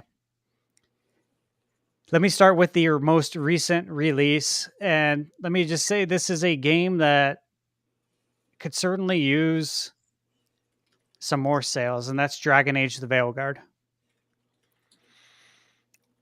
I'm going to say no because I haven't played it and I did not know it was a thing. Okay. Jake. I think it makes sense, but can someone just remind me what EA games are on Switch 1? I think one of the Star Wars Battlefronts are. Yeah, the Battlefront collection. The collection, yeah. Was that EA Star Wars though, or was that edition, pre? right? Because those are like the Yeah, old Battlefront games, which That's was true. Those are the pre-EA. old I don't think that the was new the ones are on there. Battlefront collection. Didn't Star there- Wars. No, Isn't there not that one. Is there not a Star Wars game, like one of the EA Star Wars games on Switch? Am I crazy? Well, KOTOR Those 1 are- and 2 is on those there, are but all the that's old ones. BioWare. Yeah. No. Okay. I don't think fair any enough. of the EA Star Wars games are on Switch. Oh. Never mind. Yeah, I'm so I wrong. don't know if there's something weird between EA and Nintendo. I don't know. Well, Or, so EA has came out. I think there was an article about them supporting Switch 2. Like we can if expect. EA is on board, then great Star support. Wars, the name alone, I think it'll come to Switch 2. Yeah. Okay. So Dragon Age, you say yes? Yeah, I don't see why not. That game definitely needs more sales. You made a good point. Yeah. For Vlam. Yeah, I think it does. I think it does as well. All right. Andrew. I think no. I'm trying to double check. Origins isn't on Switch, right? No. I'm going no. Eric. Picker said yes. Okay. I'm gonna say yes for the reason I gave up front is that it really needs the sales. This game had a very, very long and expensive development cycle, and it definitely needs to come to another platform to try and recoup those costs. All right. Yeah, I haven't played it, but I saw all the controversy, but I also saw Lots, yeah. gameplay, and it looked actually pretty fun. Yeah. I was I would play this, and It then it does just look fun. got absolutely hated on, and I don't really understand why because I haven't played it. Yeah, I know the controversy and all that stuff. I'm not going to get into it, but it could use another install base, probably a whole different install base to try and get some of those sales back. Okay, Star Wars Jedi Survivor. Is that the first one or is it the second one? Let's just say both of them. Do we think either of them are coming? Yes. Yes. I think both are coming. I think the agreed. first one will get ported. It might be launch window. No, double pack, baby. And then the second one will come later. I think they'll try to space them out to maximize sales. No, double pack, only one's on the cart. No, I don't even want to think about that. No. All I right. don't even want to think. So yes, for Vlam. Yeah. Oh, yeah. 100%. I'm on Jake with this one again. Jake, me and you, we're on the same wavelength today. Hell yeah, brother. Andrew. I say yes for this one. I feel like the audience is right, and I feel like they're trying to get Star Wars games on Nintendo stuff. For sure. Eric. Picker said no. Okay. I'm going to say 100% these games come to Switch 2 without a doubt. I'm going to predict actually that Eric was the only one that was right on every single one of these. And in like 6 months, people are going back to this and calling Eric a leaker because he got everything right today on this podcast. That'd be great. By a random yes or no picker wheel. Eric, stop reading my text messages. Yeah, damn sorry. it. All right. Here's one. Dead Space. The Dead Space remake. No. The remake specifically? No. I think we get the original ported over. Oh, I guess Switch 2. Yeah, the original was on 360. Yeah, okay. Yeah, you know what? I'll give it to it. Sorry, I didn't mean to interrupt. I just I heard remake and I was like, All right. So you said yes. Jake, you said I didn't answer.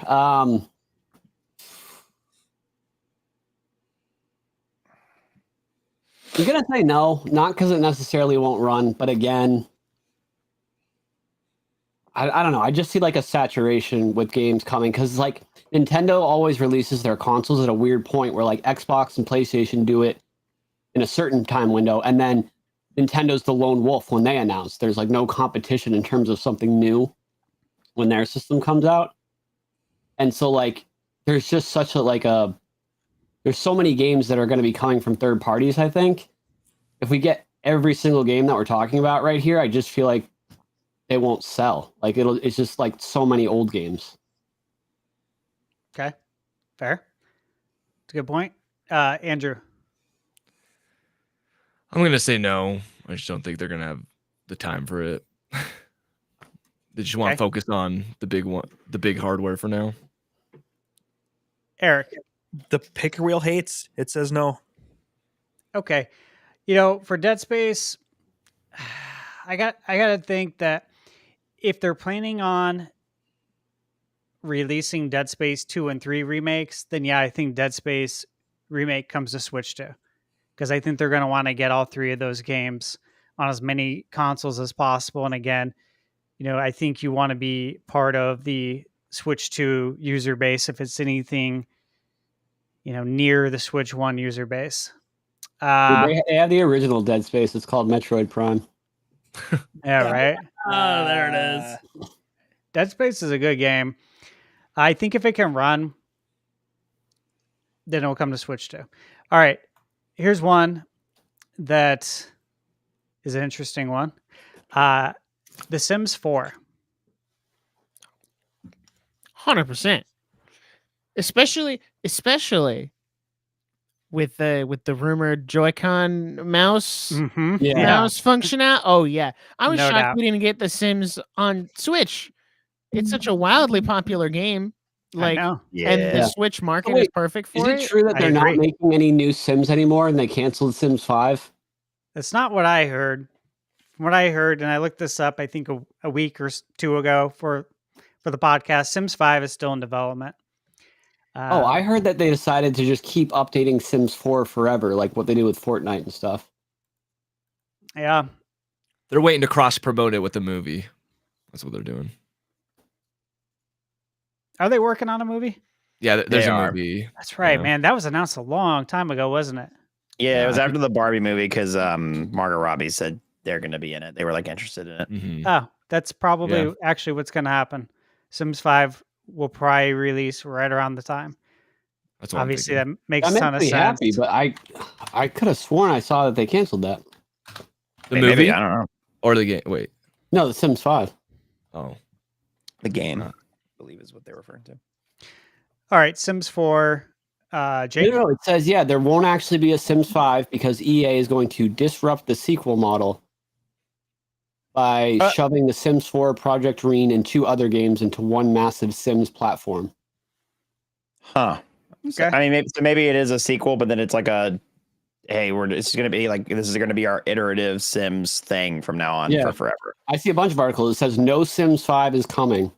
Yeah, so it's probably gonna take on some sort of live service model. Right. Yeah. That's exactly what they're doing.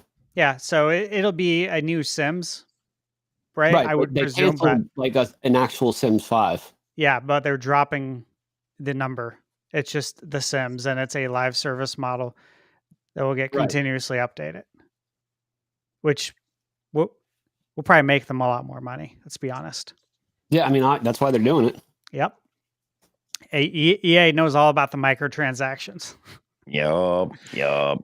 Okay, Flavia, you said yes or no for Yeah, Sims 4? I think so. Yeah, I think so as well. I think it's Andrew? that one's been forever. Yeah, big yes. I think they're waiting for. Yeah, they've been waiting for the next console rather than this one. All right, Eric. I'm gonna say yes, just because my Sims Cozy bundle is on Switch. Yeah, I'll agree with you on that. I picked that up from my lady. She's a big Sims fan. I had to go to 3 different GameStops to find it. I had to go to the GameStop in the hood to get it. So that was fun. I think Sims 4, no doubt, especially with, again, the rumored Joy-Con mouse. It makes perfect sense. But regardless of that, one of the first things that my lady was asking me was, like, is Sims 4 on Switch, or is there any Sims? And this was probably 2 or 3 years ago after she'd put a lot of time in on Animal Crossing. I'm like, you know what? It's not. Well, let me dust off the PS4 for you and get it installed here. So I think there's 100% a market for that, and that would sell so well on Switch too. Oh, related but slightly unrelated. I just was diving into a rabbit hole, and it looks like just yesterday they teased they're going to remaster The Sims 2 or 3 or possibly a collection. Nice. It's the 25th anniversary this year. Oh yeah, because it came out in 2000, the millennium. Yep. So all right, yeah, Sims, could definitely see that. Here's one, and this is an interesting one because we got the 3rd game on Wii U. I'm talking about Mass Effect. Do we get the Legendary Edition that came out on PS4? So that would give us Mass Effect 1, 2, and 3 with all the DLC. Interestingly, you could pick up that game. I picked up actually a few copies that I just have for like future giveaways. I think you picked up maybe 4 or 5 of them for $5 each, which is insane for the Mass Effect Legendary Edition. What that tells me is that it probably didn't hit its sales mark, which again is another reason why you would want to get it over to another install base, a large install base, so you can try and make some money back. Because again, you're only having a porting team do this. So the development cost is significantly less than it was to develop the actual game. So it's a good way to make money back. What do you guys think, Nick? This is actually gonna be my last one because I gotta dip out for work tomorrow. But I'm gonna say yes, because why not? I've never played a Mass Effect game, and honestly, as with most of the games that are on these lists, if they came to Switch, I'd be more inclined to try them if I could get like Mass Effect on Switch, especially if it was like 1, 2, 3, so I could go through the whole story. I would definitely be more inclined to do that. So I'll say yes, but I'm going to dip out. Always great to talk Switch 2. Hopefully we will have a trailer tomorrow night, buddy. and we can do a Hopefully tomorrow podcast, night, baby. and it'll be great. I'll But see you tomorrow night, man. I will dip out. I make anime content on YouTube. I stream on Twitch. At Nick with No K, pretty much everywhere. That's my plug. Go watch it. Okay, I'm gone. See you tomorrow night. See you later. Bye, Nick. Dude, that was funny when you just like made me and Nick's like cameras really long, and he just started like going like this. to try to Yeah, take me frame. out. That was awesome. All right, Jake. Mass Effect Legendary Edition. I can see that coming to Switch at some point. I think they would. I don't necessarily see it like competing with Dragon Age Veilguard, but I think they would, if they're going to try to sell more copies of that game, they would focus on that first. Yeah, they But I got to could see space it Mass out. Effect coming at some point, probably. Yeah. All right, Full Lamb. Yeah, I don't know. I don't know if it's gonna be the remake, but man, yeah, I would imagine some sort of remaster. If it is the re-edition, it's I don't know. It was on PS4. It runs on a was PS4 on? base just fine. Oh, then Yeah. okay, then yeah, and then you know what? I think it will. You've changed my mind. You've convinced me. Yeah, we have to stay on the same page as me, bud. You All right, understand? Andrew. My bad. I'm leaning yes, but it's a soft yes. Not super convinced. Okay. Anything I could do to help you get that hard, or It's crazy. Eric. Take off that 5-year thing from your calendar. oh yeah, The picker said yes. Okay. I'm going to say yes as well for the reasons I mentioned.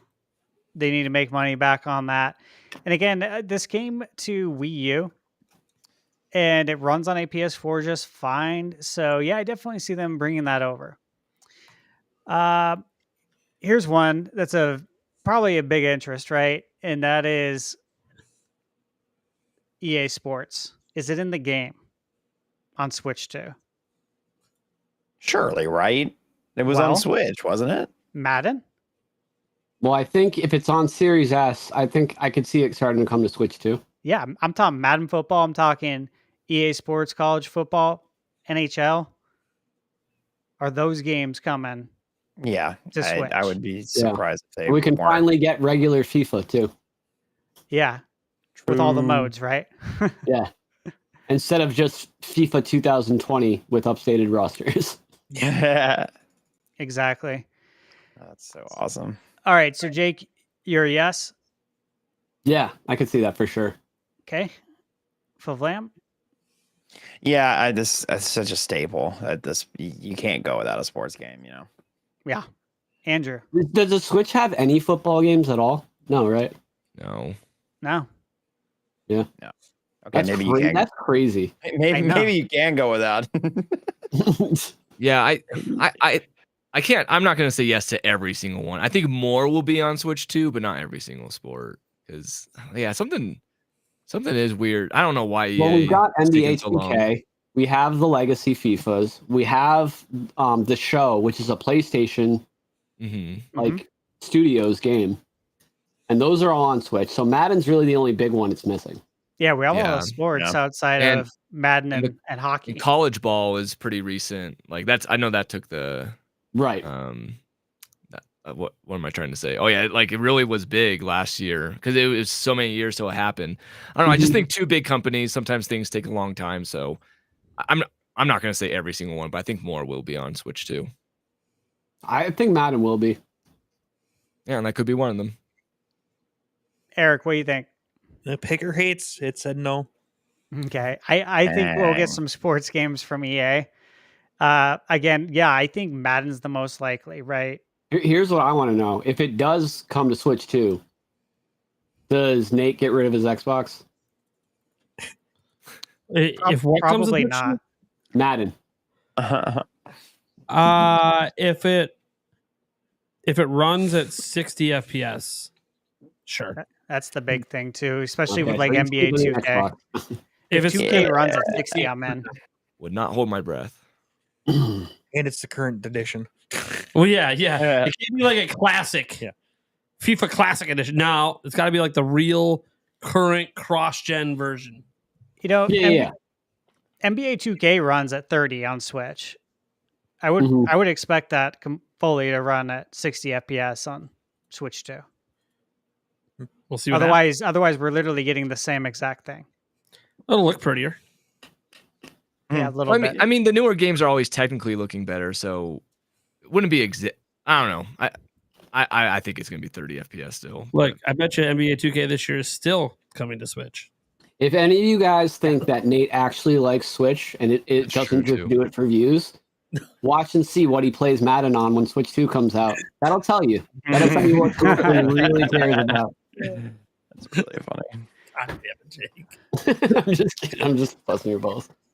All right, At least we're not talking Let's, about today. let's jump over to Bandai Namco. Bandai Namco. Now, there's already one game rumored. I'm sure you guys have heard that was Tekken 8. Mhm. Supposedly, there's 2 in the computer system. So I'm gonna list off a bunch of games so we can get through this one quicker. And you guys tell me which one of these games that you think is the other game. Okay. So there's 2 games. Tekken's already on there. We have to fill one more. Is it Elden Ring, Armored Core 6, Unknown 9, Dragon Ball, Sparking Zero, Sandland, Scarlet Nexus, or Elden Ring Night Rain? I think it's gonna be Elden Ring. Yeah. I can see Night Rain too. But Elden Ring first, Yes. no doubt. Okay. Yeah. Flam? Second is Dragon Ball, in my opinion. But yeah. Yeah, I think it's Elden Ring. It's And just they got put the Link hype in behind Elden it, you Ring know? like they did with Skyrim. Yeah. Easy money, dude. Easy Yeah. money. could That would see be that. so smart. Or at least just put like the master, even if it's just like the costume and like the master sword, you can go find it somewhere. Ooh. Yeah. Yeah. Now we're talking. Now we're Now we're talking cooking. here. Yeah, that'd be perfect. Freaking oh god, what's his name that made Elden Ring? Oh my god, what's his name? Someone give me his name, please help me. Here, it's the same name as Isn't it Elden? no. It's the same guy as hang on, I got it. Just keep going. All right, Andrew. Wait. Yeah, so we're talking about Elden Ring and whatever we think else is coming from them. Yeah, so Bandai Namco, they're on board for Tekken 8. Supposedly, Yeah. that's for sure. So what's the other game? Yeah, I think I'm going to say 2, Elden Ring and Dragon Ball. We've been getting all the modern Dragon Balls. That's true. Just a little later. We got Kakarot, Budokai. I'm surprised we got Budokai as fast as we did, to be honest. Mhm. So, yeah. Or no, sorry, not Budokai. I'm sorry, Fighters. That's what I meant. All right, The 3v3 one. Eric, you in or out? The picker says yes. No, it actually did, but no. Elden Ring sounds like it would probably be, one that makes sense. Yeah, I would say definitely Elden Ring. I think it'll be a complete edition with the DLC. I do think we'll get Night Rain down the line, and I do think we'll get Dragon Ball. I think we'll get a lot of these games on the list, but for sure, Tekken, Dragon Ball, and both Elden Rings. We'll get Elden Ring Complete Edition to start, and I think there is a good chance that there might be something Link related, because it just makes too much sense. You saw how successful that was with Skyrim. All right. Next is Square Enix. We got 5 games, 5 SKUs for Square. So, again, let me get through this a little bit quicker. I'm going to... Dude, both Final Fantasy 7 games. Okay. Yep. So we got... Remake and Rebirth. Remake, Rebirth.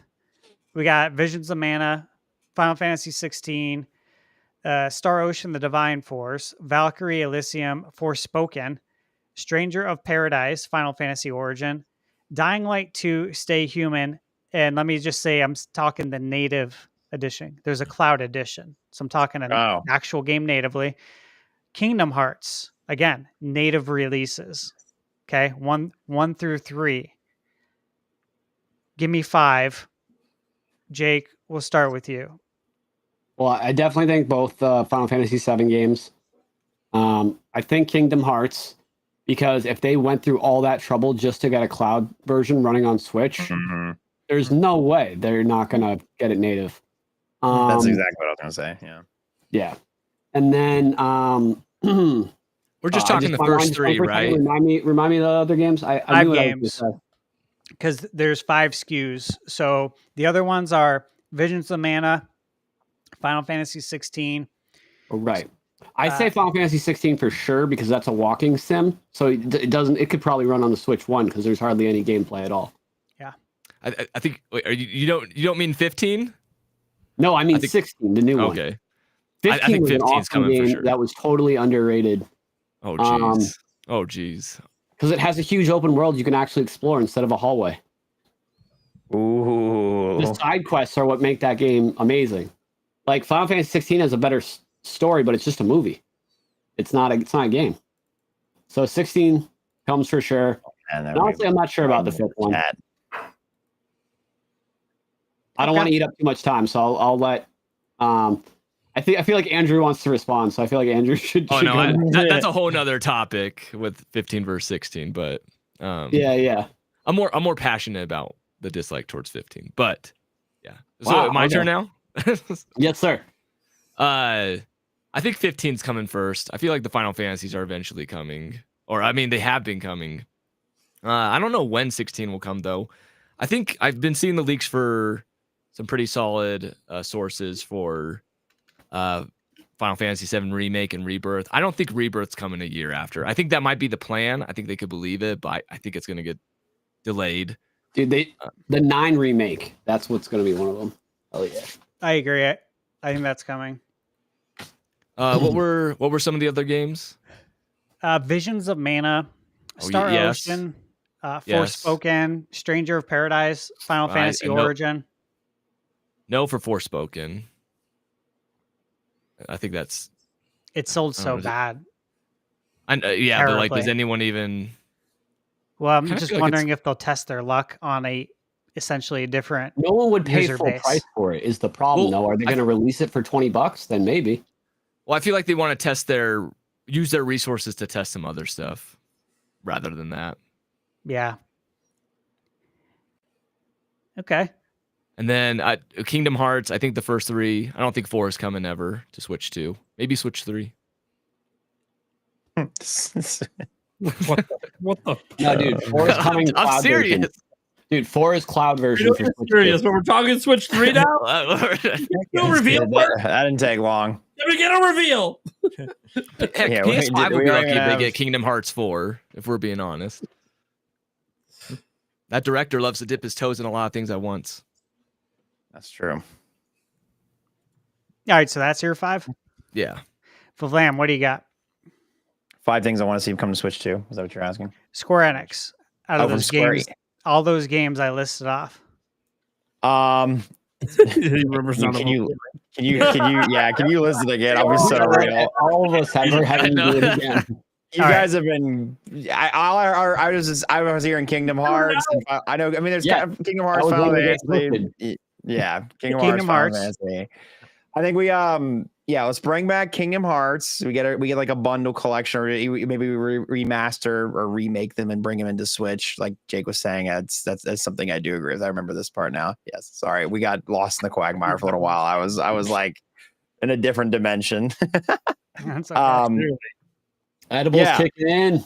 Oh, there it is. Totally. Yeah. No, Square Enix. I don't know if we see Rebirth. Like, I don't know if we see those, like Final Fantasy Rebirth and what were they? I can forget the new Final Fantasy 7 Remake and Rebirth. remake Yeah. and Rebirth. Yeah, I don't know if we see those on Switch too. I feel like, especially because those are like, I don't know. The Sony's holding those puppies close to their chest. I mean, I know they're on PC, but like they still are very like, those are like the big ones. So spending all those resources and putting that on Switch too, I just don't think is feasible. I agree with you more Yeah. on Rebirth. The only reason I'm thinking Rebirth is because of what's come out recently, and that I'm still. But yeah. Anyways, sorry. Just wanted to add to you. Yo, 20 likes away from 500, by the way. Bump that up, guys. Oh, All right, Eric, what do you got? oh. Sorry, what? No, I'm kidding. No, I think Final Fantasy and Kingdom Hearts will come. Those are what I'm gonna go with. Okay. Take your numbers on what Final Fantasy is. Just pull them out of that. Whatever. All right. I'm gonna say Final Fantasy VII Remake. 100% that's coming. It was already rumored to be running on Switch 2 at Gamescom over a year ago. 100% that's coming. We're gonna get Rebirth, and we'll get the third installment of the trilogy. We So we'll get acknowledge all what a three. beautiful Well, wait, third installment on Switch history that 2? is. Yes. That, like the game Oh man, that no way. divided Square Enix. I and love your hope. Nintendo. Final Fantasy VII is now going to be one of the first games coming to Switch 2. Yeah, finally. Yeah. Hey, I see what you did. Yeah, so I expect both Remake and Rebirth. They're also rumored to be coming to Switch 2. And so I don't see why they wouldn't. Visions of Mana, I do think that is going to come to Switch 2. And I think we'll get Dying Light 2, Stay Human, since there's a cloud version already. I think that will come natively. And they are working on a new Dying Light game. I think that's supposed to come out pretty soon here. So I think within the next 12 months, it would be smart to get that over to Switch 2 so people can play that and get excited for the next one. And then 100%, I've been saying this for ages, Kingdom Hearts native releases will definitely come to Switch 2. It's crazy that after all these years, the Kingdom Hearts games have not really came to a Nintendo console in the right way, natively, not these crappy cloud versions. But I expect a nice Kingdom Hearts physical release for all three of those games. Disney, Kingdom Hearts, Nintendo. It's easy money, and it's crazy they haven't done it yet. All right, that wraps up Square Enix. What if they make a new Kingdom Hearts, but it's Final Fantasy characters and Nintendo characters? That'd be badass. Yo, that'd be crazy. Sorry, just got ADHD brain, and I just that's a whole new avenue of possibilities. I'm a fan of. I do think we're gonna see something during the Switch 2 generation, a collaboration between Nintendo and Square Enix. I do think we're going to see something at some point, similar to Super Mario RPG Remake. That'd be sick. All right, Take-Two Interactive. This list is a little shorter. The rest of the list is shorter. We're almost done here. Take-Two. So I'm going to read off the games. We're only getting 2 games, apparently, on the SKU. So I'm going to say GTA, but you guys got to say which one's coming, okay? Because a lot of people are really on edge about this GTA Nintendo Switch stuff. So GTA, Judas, which is coming out in around March. Mafia. Do we get any of the Mafia games 1 through 3? Mafia: The Old Country, that's coming out this summer. Red Dead Redemption 2. And I'm going to say Max Payne 3. Max Payne 3 would be a game that could come over. Jake, 2 games from that list. Can I not go first on this one? Yeah. I want to hear what some other people say. Yeah. Well, I form an opinion. I'll go first. Red Dead, I feel like, is a given. I feel like that's like I feel like it's been out long enough, and I feel like you see it on everything. I just don't think we get GTA 6 on Switch 2. I just do not think that's a thing.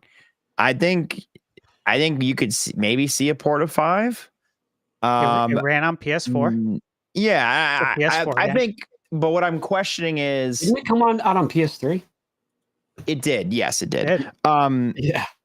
I remember the day it came out. That was crazy. So what I'm less concerned about is whether it can run or not, and more concerned about whether they find it worth it for them, because does it worth putting it on Switch 2 and having the online support, especially if the Switch 2 is going to drop the same year that GTA 6 is supposedly supposed to drop, and they're going to be hyping up the GTA 6 online services and all this other. Why would they bother putting resources into the online services that be provided? You see what I'm trying to say? I guess you could pull it off, but I just think that there's going to be bigger fish to fry, unfortunately.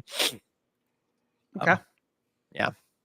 So you're saying Red GTA Dead. 5, yes, and Red Dead. They're Okay. both. I say both Red Deads. I say we get both. Well, we have We don't part already one have- on Switch already. Exactly. So I'd say we get a port of that, and then we get GTA, or excuse me, Red Well, Dead. it's backwards compatible, so they don't need to port it. Yeah, we already got Red Dead Redemption 1 on Switch. Oh, is it native? I didn't know Yeah. it was native. Native Oh, and wow. physical edition. too. Wow. Good job, John Nintendo. You went crazy with Yeah. it. All right, so you're saying Red Dead 2. Yeah, Red Dead 2 and GTA 5, not Okay. 6. All right. Andrew. I think I'll agree with everything you just said. I'll add in, I think Alan Wake 2. I don't know if that's even.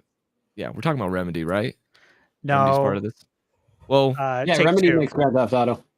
no, not that. I heard Max Payne. Isn't Remedy part of Max Payne?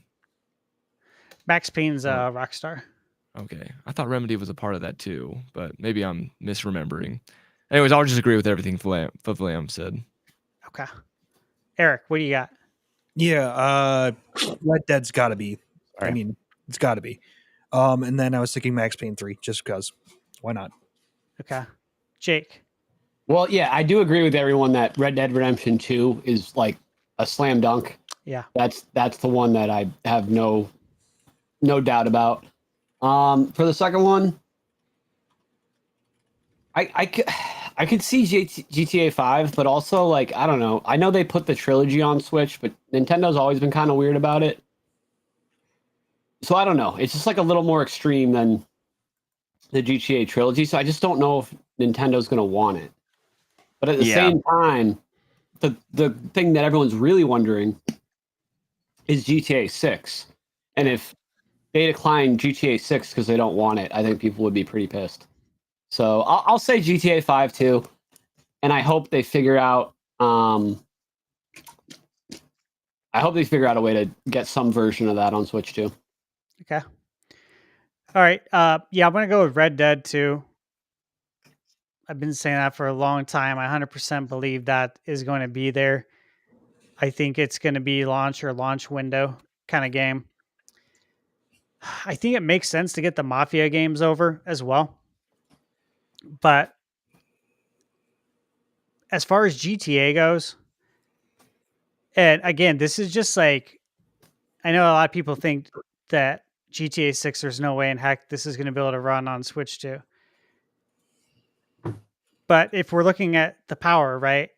And if GTA 6 is coming to Series S, which it is listed as coming to Series S, why wouldn't it be able to come to Switch 2 if Switch 2 is on scale as far as power is concerned with Series S without factoring in DLSS? And if it's DLSS 3.5, then Yeah. I would see. Yeah. And the other, there's- you know what, you're it'll be able to run convincing me more because Rockstar has such deep pockets Mhm. that if they could get some kind of a version running on a console that's going to sell that much, they'd be able to do it. Exactly. And the only reason Grand Theft Auto 5 wasn't is because what was Nintendo running? The Wii, the original Wii when that game came out? Maybe the Wii U? No, it was When the the PS3 Wii. version dropped? Yeah, it was the Wii. It was the Wii. There was no chance. Yeah, no And then chance. the Wii U happened, and Rockstar saw how poorly that sold, so they probably just never took the Switch seriously until it was too late. And now, I think that they'll be doing everything they can to get it some version running. So I don't know.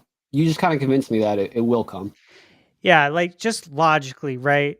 If the rumors, as they say, is that the Switch 2 is as powerful as a Series S, PS4 Pro, whatever, and that's not factoring in DLSS 3.5. And again, like for anyone in chat, I would who thinks this is crazy, I would implore you to do some research on DLSS 3.5. Get on YouTube, watch some videos. There's comparison videos where it shows you a game running without DLSS, and it'll literally split the screen. So you can see a game running without it on half the screen, and what happens when you turn on DLSS. And again, it's magic. Absolute magic. So I would implore you to check that out because I think once you see that, it might change your mind. Yeah. So yeah, I think GTA 6. I mean, again, it's in my video for the 2025 most anticipated games, and I double checked, triple checked. It's coming to Series S, GTA 6. So if it's coming there, it's coming to Switch too. That's the logic. All right. This is the last developer. We got 2 games for this, and it's Warner Brothers, the WB. 2 games. We got Gotham Knights. It's an option. We got the Middle Earth Shadow of Mordor. Batman Arkham Knight. So again, remember, we got the Arkham trilogy. Middle Earth Shadow of War, which, those are Middle Earth Shadow of Mordor, Middle Earth Shadow of War. Those are the Lord of Ring games. And then, yeah, that's it. That's it I put on this list. I will also throw this out there. It's only because I know of this rumor. Hogwarts Legacy Director's Cut. I've already heard that is a real thing, and I expect that. So I'll put that on the list as well. Jake, what do you think? 2 games from that list.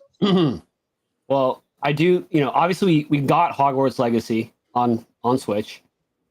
So, and Harry Potter is just like a massive IP. So I think that one's probably a shoo-in.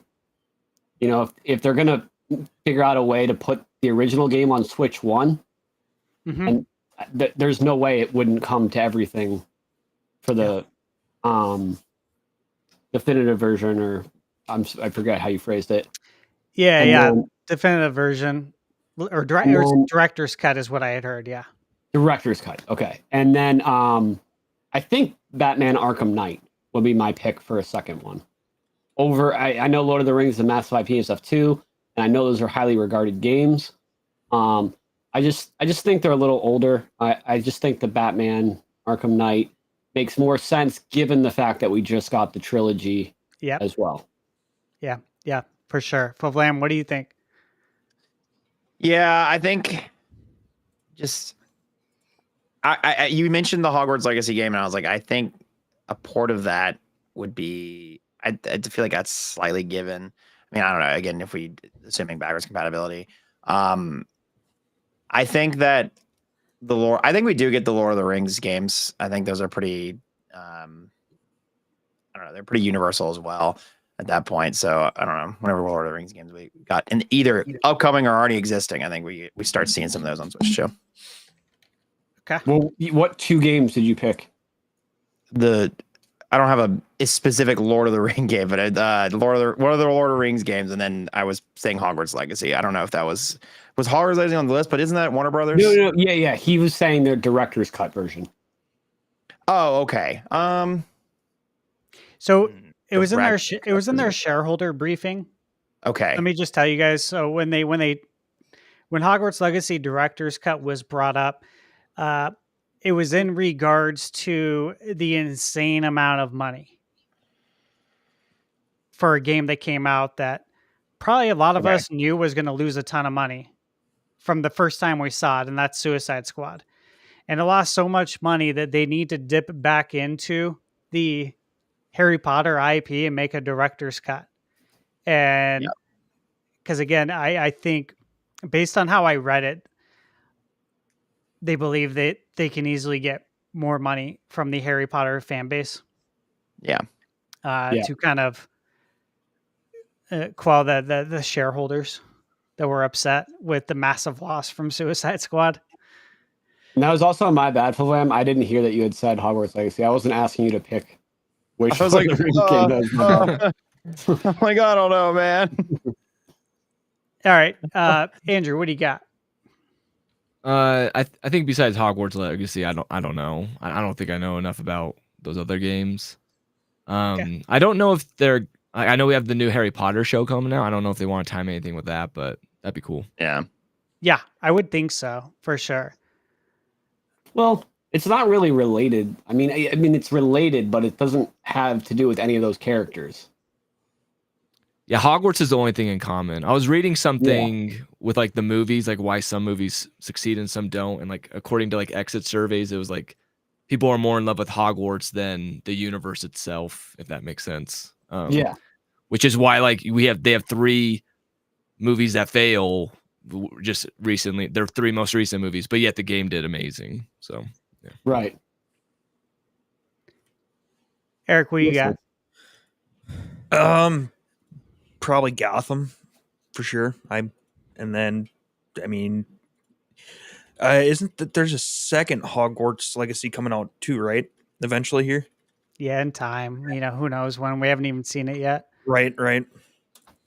I mean, I'm guessing that's probably going to come to Switch too, considering the first one came to Switch. Mhm. But yeah, I don't know about the other one. I'm guessing just Gotham. Okay.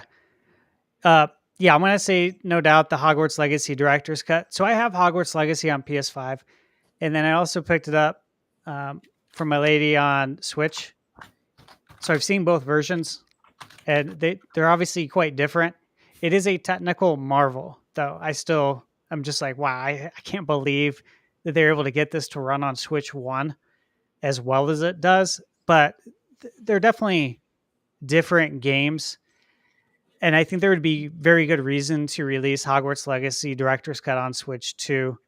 I think that's the main reason why they're doing a Director's Cut, is to give Nintendo owners the full experience.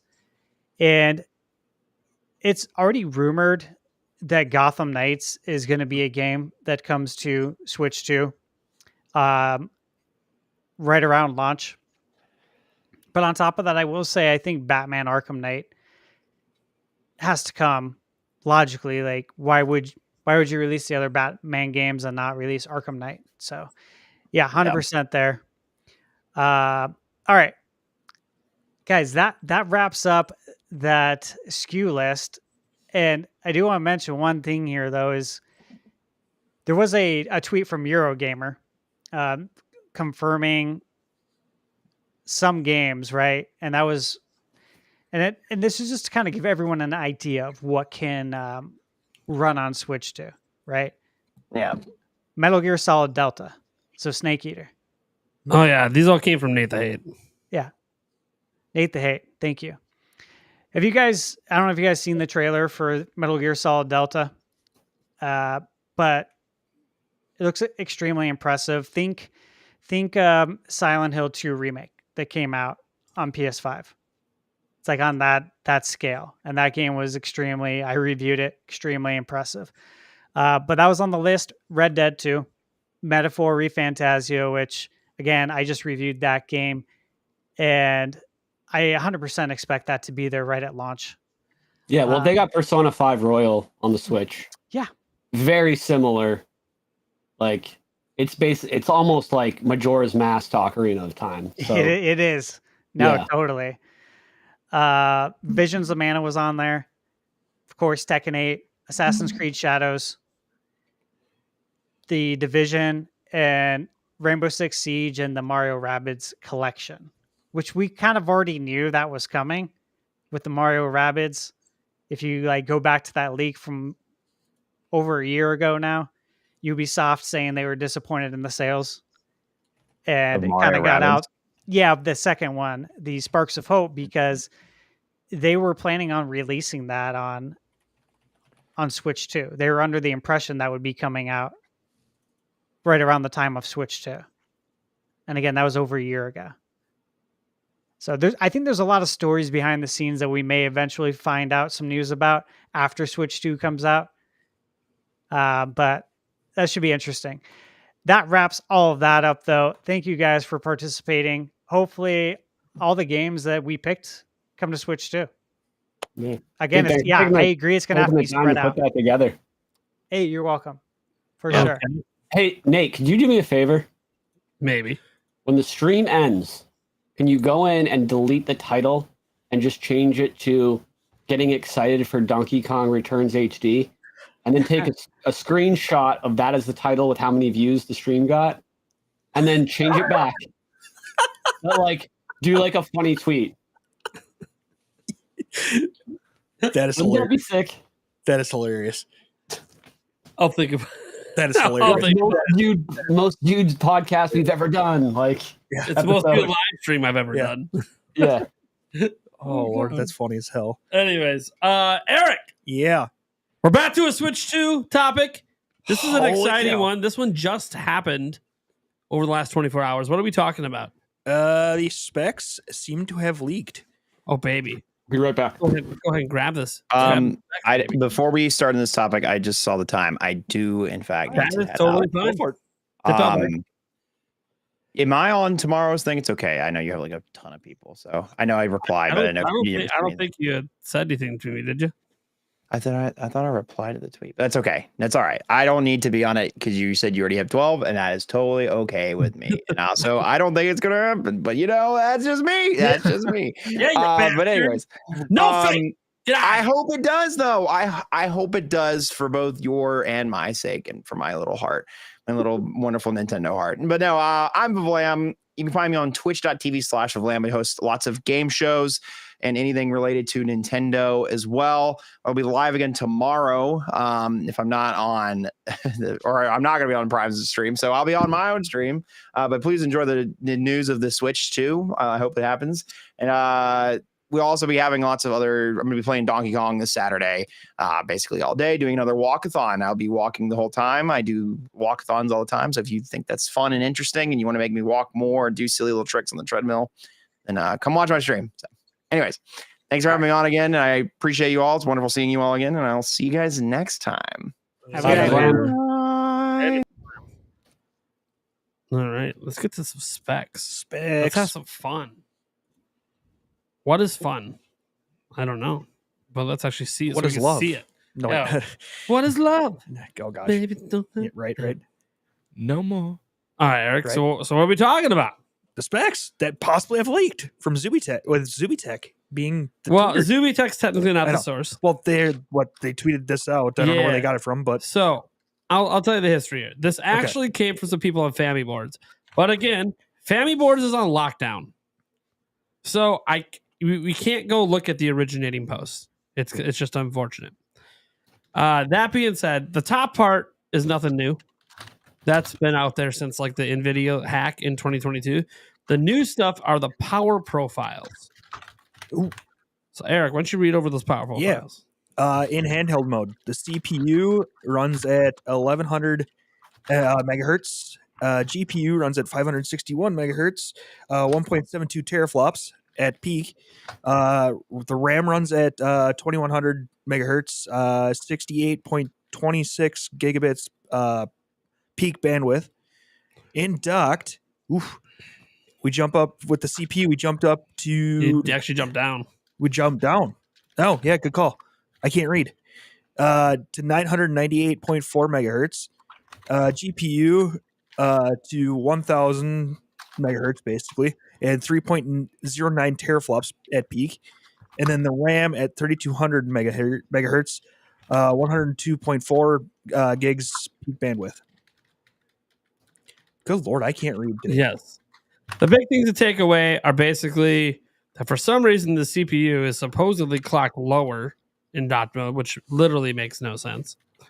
Unless they flipped the I don't know. And numbers. then the T-flops 1.72 and 3.09, which people have been not happy with because the way NVIDIA stuff works, you can kind of half the T-flops for performance purposes.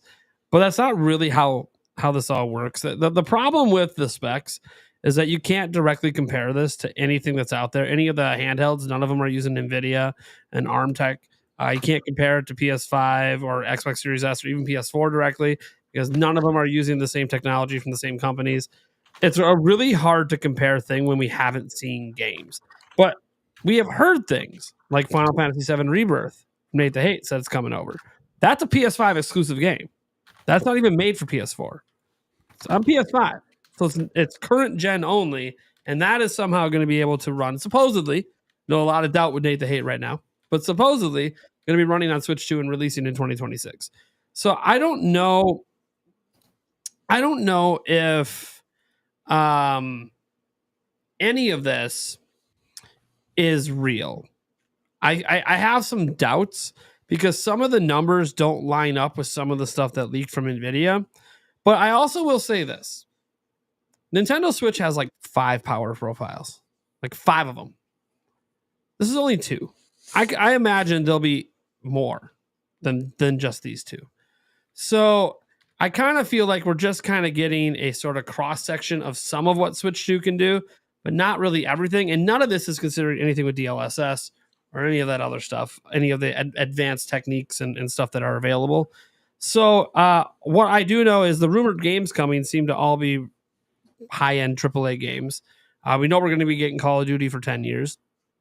So I don't really have a lot of thoughts on this until I see games. I need to see games. I need to see what they look like, what they run like. Are we getting 60 FPS in Call of Duty? That kind of stuff. If we're getting 60 FPS in Call of Duty and it looks really good, I don't think we're going to care what the specs are. But what do you guys feel? These numbers, by the way, raw data-wise, are 8 times as powerful as the current Switch. Just to put that in perspective. So is this enough? What do you guys think? Let's start with Andrew. Do you think this is enough? I feel like that's all subjective. For me personally, it is. Admittedly, I'm the guy that when it says what are the minimum requirements, I just get the minimum requirements, like for PC or whatever it may be. And unless I have to make a video on it, then I go for the higher end. But yeah, like I'm kind of with you also. Like we gotta see how the games run. But overall, like even if it wasn't this powerful, if it was just a little under, like it's more than I was expecting a year ago for sure. I wasn't expecting as big of a jump. I thought it was gonna be a smaller jump. But yeah, pretty simple opinion, but that's mine.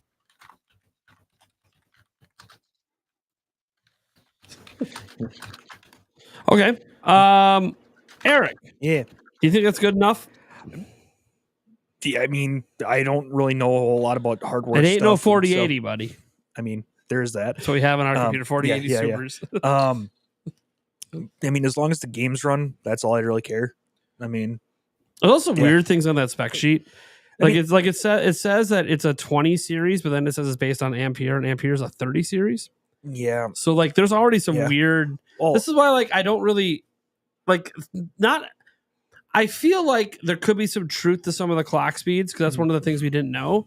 Mhm. But I also feel like when you see CPU clocks go down a little bit in docked mode when there's additional power and cooling, I think it might just also be that they possibly flipped it when they typed it out. I don't know because I can't. That's the problem. I can't double check the numbers because Family Boards is on lockdown, which is totally their prerogative. They're getting. You guys think Twitter and Reset Era and Reddit and these live streams that all of us have been doing are getting slammed with viewers? Dude, Family Boards at one point was peaking at over 2 million viewers on their website. They couldn't even handle the traffic.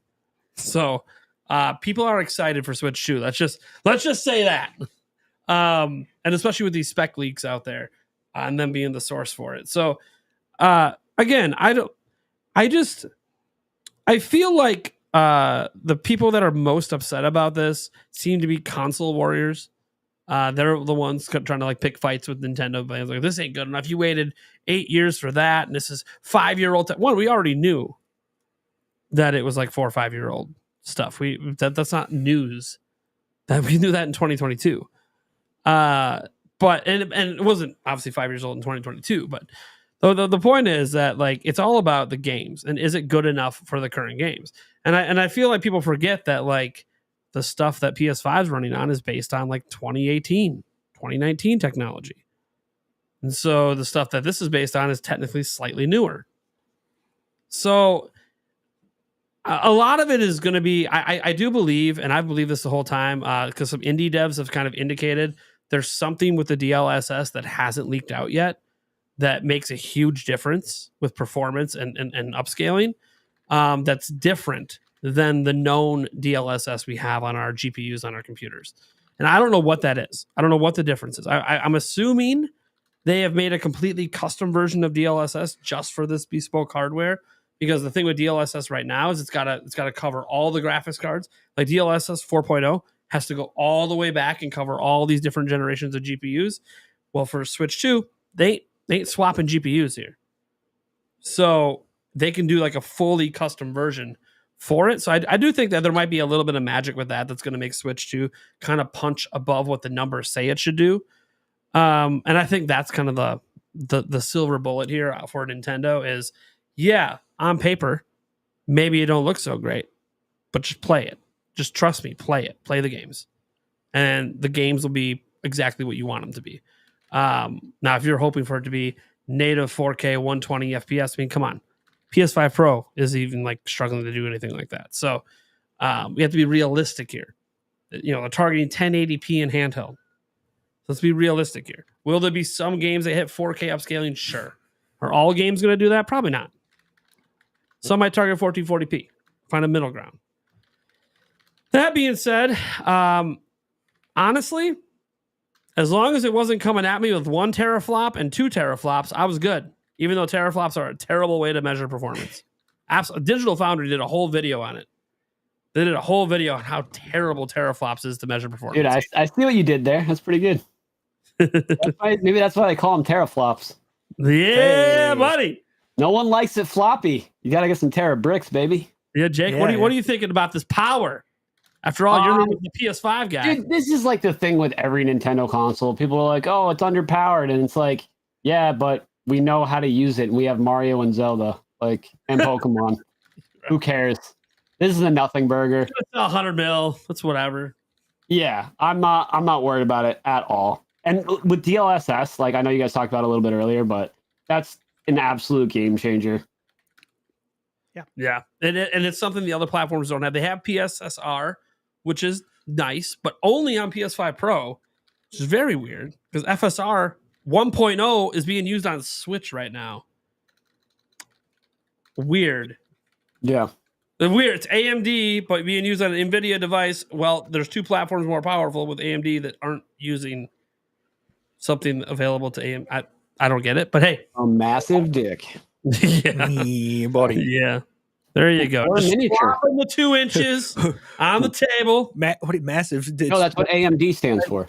2.25 inches. That's the problem with AMD. Too big. Exactly. Way too much. All right, Thunderstash. What are we thinking on this power? Do you think it's good enough to get those third-party support for the long haul? Yeah. Yeah, 100%.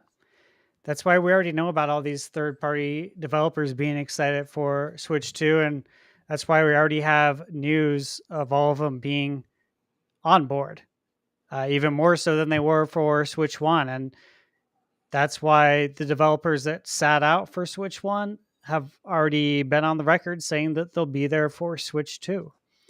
And again, like what Jake mentioned, let me tell you, I think it's interesting because the last time I recall really looking at the hardware specs of a Nintendo console was the GameCube.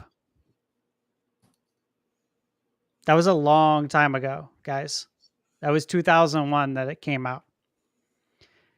Nintendo has put zero kind of focus and emphasis on specs after the GameCube. Because the GameCube, remember, that was powerful. It was more powerful than the other consoles. It was more powerful than the Wii. Yeah.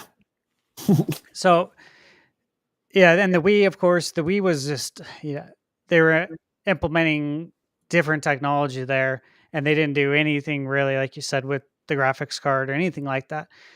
But Nintendo is not known for having extremely powerful consoles. We all know that. That's nothing new here. This is no surprise. As far as the numbers are concerned, looking at the spec sheet again, if this is what it is, I think this looks great. And again, I implore everyone to please do some research on DLSS because I think people hear it, but they don't understand it. I think they hear it and they're like, yeah, that sounds great, but, I don't really know what that means. Well, you should go find out. Get on YouTube. Check it out. Again, there's so many videos that explain it very well. And you can visually see it too, right? They put really good side-by-side comparisons showing what it looks like without DLSS and what it does. And they have frame rate counters on the video.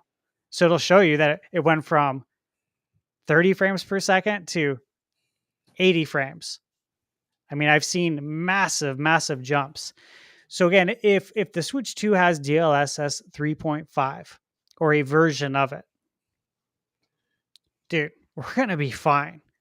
And again, you would be as confident as I am if you went on YouTube and did some research on this. You'd see, be like, holy shit, this is crazy. This is like magic. And then it would probably make more sense to you, like when I mentioned something like I did on the podcast a few times about the Switch code name being, OZ. Like I really do believe it's Oz. It's not ounce, it's Oz. That's the whole meaning, is because this shit is magic. The DLSS is Keep magic. standing by the Oz. No matter how many times Nintendo puts ounce spelled out. No, maybe we'll hear about it one day, but again, like the DLSS, what you guys see here is complete magic. And even if you look at all the recent news about DLSS 4, there's literally video headlines that say the same exact thing, that it's hard to believe because this is like magic when you turn it on. So again, all these numbers look great. And I'm also factoring in the DLSS. With the DLSS, it's fine, man. And again, it's all about the games. If we look at Switch 1 and some of the ports we got, and then if you look at the first party games we got and how great they look, it's fine. It's fine. And again, I have other video game consoles. Jake, you got a PS5. Nate, you got a PS5 or you just Xbox?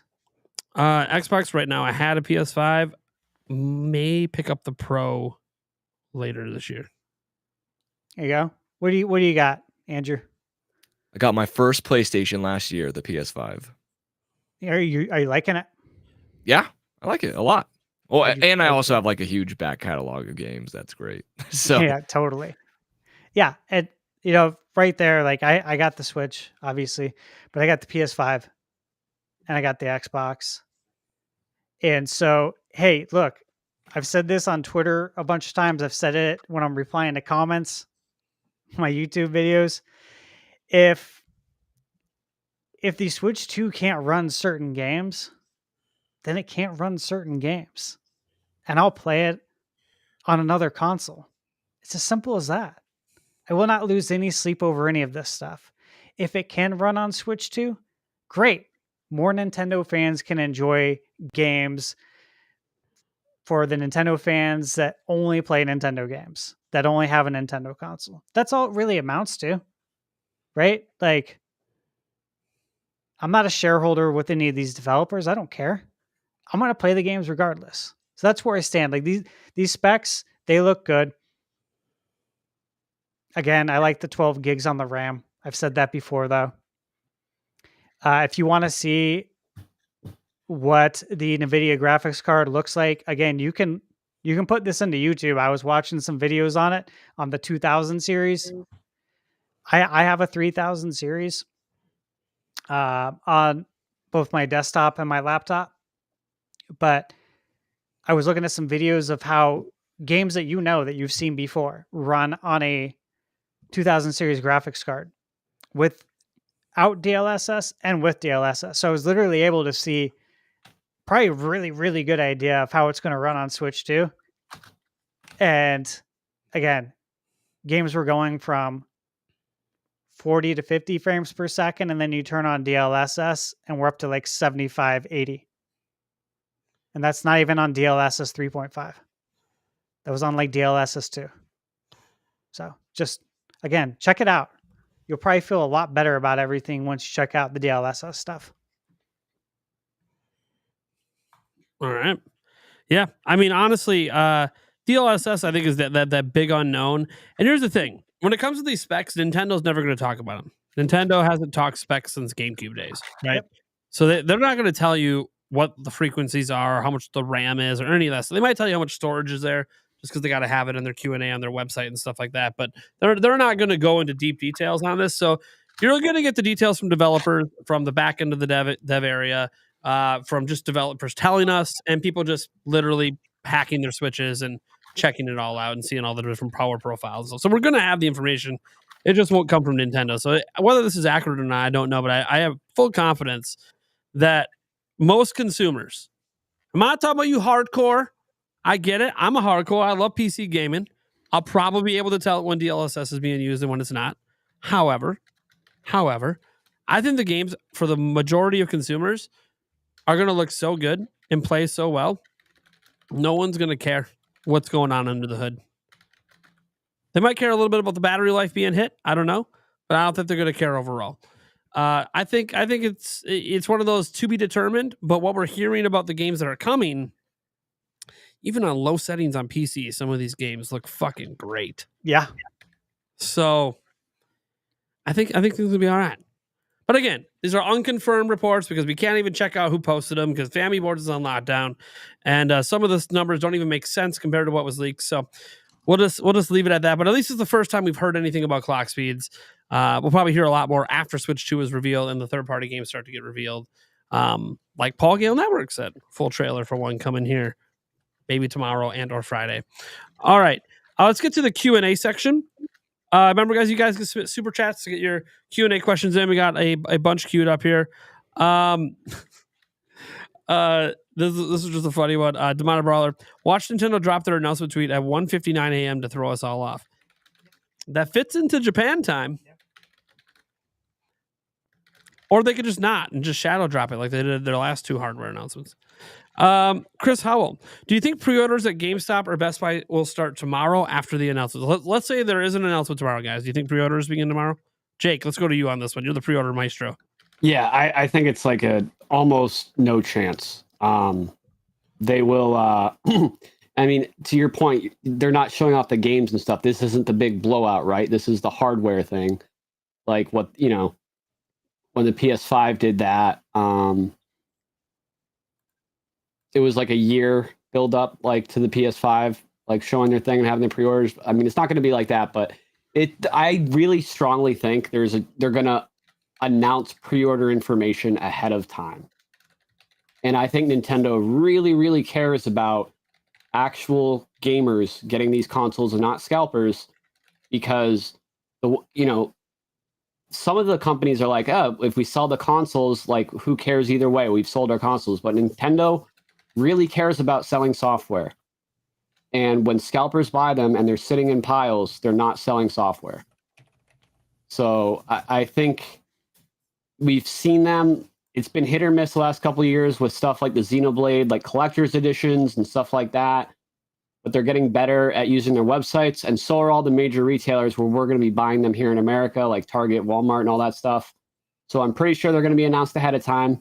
I think Sony was really unhappy when pre-orders kind of just started going crazy. And I think Nintendo is a company that really hates when stuff happens like that too. I think with Kit and Krista saying how upset they are about the leaks and all that stuff.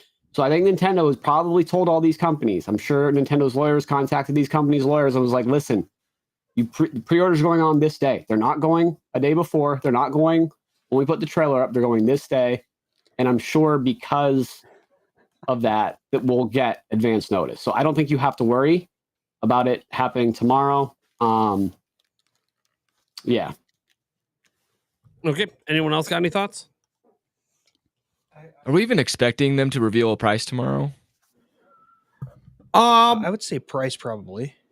Maybe. You didn't get it for Switch 1, right? And past doesn't mean future automatically. But. I mean, this is the thing. Like, if it's revealed tomorrow, are they going to do things like give a price and release date? I don't know. They could. Now, we knew about Switch's release date before they even revealed it, right? They told us in April of 2016. We didn't know the price. I can't remember when we knew the price. I don't know. Well, it wasn't the reveal trailer, was it? Or didn't we not know until January? I don't know. Maybe that's what I think. I know it wasn't in the trailer, but I don't know if they announced it somewhere else. Yeah. Via other media. Yeah, I don't think price will be there. They could have a release date with no price. I could see that.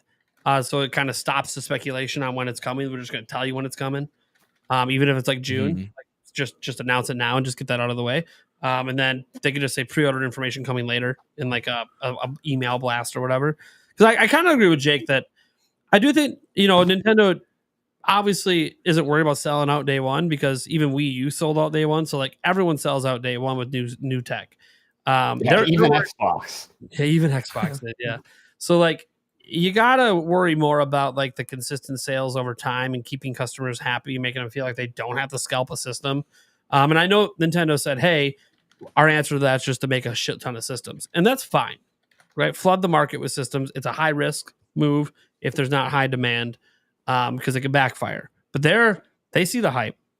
They presume there's going to be super high demand. Well, you know what makes me a little nervous about that, about flooding the systems? Yeah. Is that means the easiest time to buy the Switch 2 for the first year is going to be in that pre-order window. Yeah, it's going to be the pre-orders. And then those are all gone, and they're not going to be able to build that much of a surplus again for years. It depends if they put it all out after that. The first one's going to be huge. It depends if they put it out all pre-orders or if they just put some of it for pre-order and the rest for restocks for a month. I have no idea. I don't know what their plan is. Yeah. That's the thing. We don't really know. But what I do know is I do think Nintendo's going to give us a warning ahead of time. You're going to have some retailers jump the gun. Be wary of those. Those are the ones that might get your first cancellations because they don't even know how many units they're going to get. Mm-hmm. So if they start taking pre-orders before they even know, that's not good. That's definitely not good because they're guarantee you, like if Amazon starts taking pre-orders tomorrow, they'll have like 18,000 pre-orders and they might only get like 1,000. Amazon doesn't ever go first anymore. No. Yeah, I think they've learned their lesson. They've had to cancel a lot of orders to piss off a lot of people. Best Buy still cancels orders at times. So like you gotta be vigilant. The PS5 launch, the original, the first retailer that broke street date was Walmart. Yeah, Walmart. Sony actually announced the pre-order date, and Walmart went 24 hours before. That's where I got mine. That's where I got my pre-order, and it was chaos.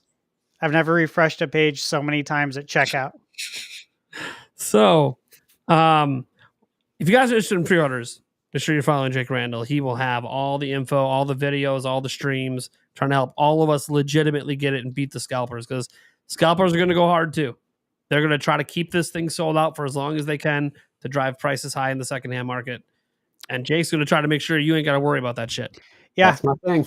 Seriously, tune in for that. I tuned in for your PS5 Pro videos, your live streams, and I got to say they were highly entertaining. Thank you. And you did help a lot of people, and it was just it was good vibes. It was very good vibes. I had a good time. Man. I appreciate that a lot. I mean, cool. I got my Xbox because of you. He likes to finger blast people. I mean, really? Yeah. Finger guns, finger blast. Finger blast. Hello. Finger guns. My bad. That's my thing. It's super cringe. Anytime there's a successful restock or pre-order, we have a little hype sesh, and I do finger guns for 3 minutes. Yeah, that was entertaining. I am going to say for my prediction on this, I don't think we'll get pre-orders. Yeah. Tomorrow only because they need to show games, and I think the console pre-order will happen at the same time that obviously the games are up for pre-order. They want you to go to the website once and pick up everything that you want to get on pre-order. They don't want you to piecemeal it. And so I think we'll get it all at once, and that'll be hopefully at the end of February or early March from what we've heard. We'll see though. Prepare for those GameStop bundles, baby. Yeah, you know that's going to happen. It's going to be $1,000 GameStop bundle with like 8 controllers. No, it won't be 8 controllers. It'll be a bunch of shit you don't want. Yeah, and they'll find a way to give you some Mad Cats or Pelican controllers. They'll say a value of an $80 case, but you go on Walmart and it's $20. Yeah, right. Anyways, that's welcome to the way the world works. Could we say 10 a.m. Eastern as a possible reveal? Yeah. I mean, look, 8 to 9 a.m. Central Time, so that hits in that 9 a.m. to 10 a.m. Eastern Time. That is a traditional time Nintendo's like done directs and other trailer drops because it hits on a time zone that works in Japan and the U.S. and the U.K. But also they've done things later in the day too. So like there's no certainty to any of this in terms of timing. The only thing I'm certain of is tomorrow. Nobody knows the time. If we knew a time, if Nate the Hate knew a time, it would already be out there. So, let's see here. So we're done with that one. Let's see here. Chop Nintendo coming in for $2. Chop. Yeah, It would be hilarious if this was all a giant ruse and Nintendo told all the developers it's tomorrow. Oh, I've been thinking that. Yeah. I have too. I thought about that earlier today. Just told every single developer. No, they didn't tell every single developer. They told every single developer a different day, and they wanted to see. So that each date is tied to a specific developer. Oh, so sure. Whatever date got out. Yeah, know same date, multiple continents. So what are we talking about? EA, Ubisoft, Square Enix? Are you all fucked? No, they gave those dates to the ones that they were suspicious of.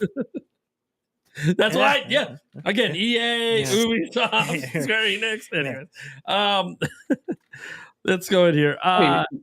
Ubisoft. We're bricked up. Are you guys excited for the RTX 5090? Well, I'm not spending $2,000, so I don't know how excited I can get. Hey, you want to send me a review on NVIDIA, even though I'm a Nintendo channel? I'll take it.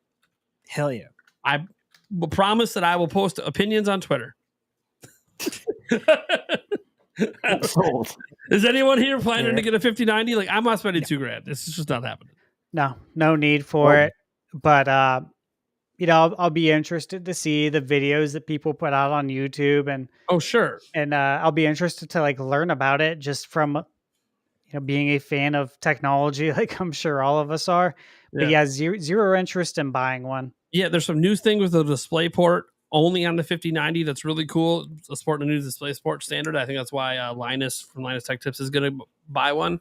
But even then, it's like, still, dude, I can't justify that kind of money, man. Dude, honestly, the thing I get most excited about when new graphics cards come out now is like the ones that are like one generation or even two generations behind get even cheaper. And that's like what I would go for. There you go.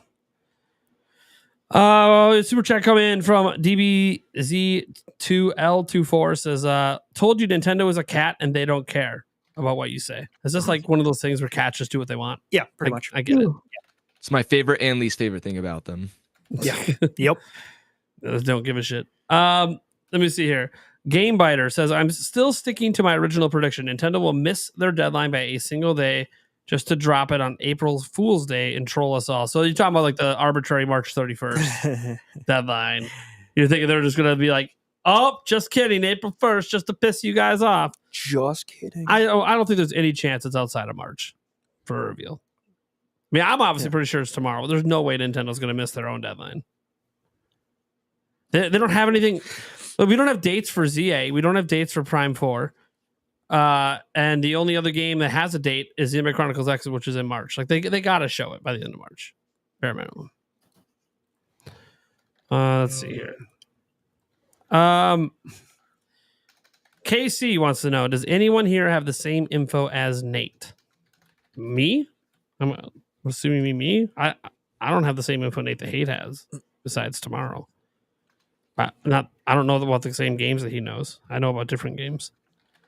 I'll say this about it being revealed this week. I did share it with the podcast crew from someone. Can't say any more than that. But Thunder, you share shit with me, buddy. You're not part of the podcast crew anymore, buddy. What the hell? And Andrew wasn't here when that information got shared. So I was gonna say, I was like, I think I'll have to ask off stream because I don't want to be like, I didn't get it. No. Right. I know Thunderstash. Yeah, we'll review this. One person. We'll review this shortly. Jake's like, I got it. Hey, I'm slipping back in. Let me get in there. Wink Demand said, maybe they'll make an announcement at 9 p.m. Japan time, which is 6 a.m. your time tomorrow, and then drop the trailer at 9 a.m., 6 p.m. for you. That is something that is possible, of course. They could announce, like, drop a tweet in the morning that it's going to be later in the day. I think Nintendo did that one time ever, but I can't remember when it was. I seem to remember one direct or one something was announced in the morning that happened in the evening. That's what I was going to ask. Are they going to be like, tune in later today? Yeah. Like as their first that would be, yeah. And for Japan, it would just be tuning in tomorrow because it'd be a new day for them. I did think about that because I swear Nintendo did it one time, but like, dude, they tweet so fucking much. Trying to figure out when that was over the last 15 years. Sorry, if someone else wants to do that research, I ain't got the time. But yeah, I swore they did. I don't that. really feel like doing that research. Yeah, I don't think that's what they're gonna do. I think it's more likely a shadow drop, but it would be cool if they give us a whole day of hype. Nate was tweeting at the beginning of our show about shadow drops and stuff. Yeah.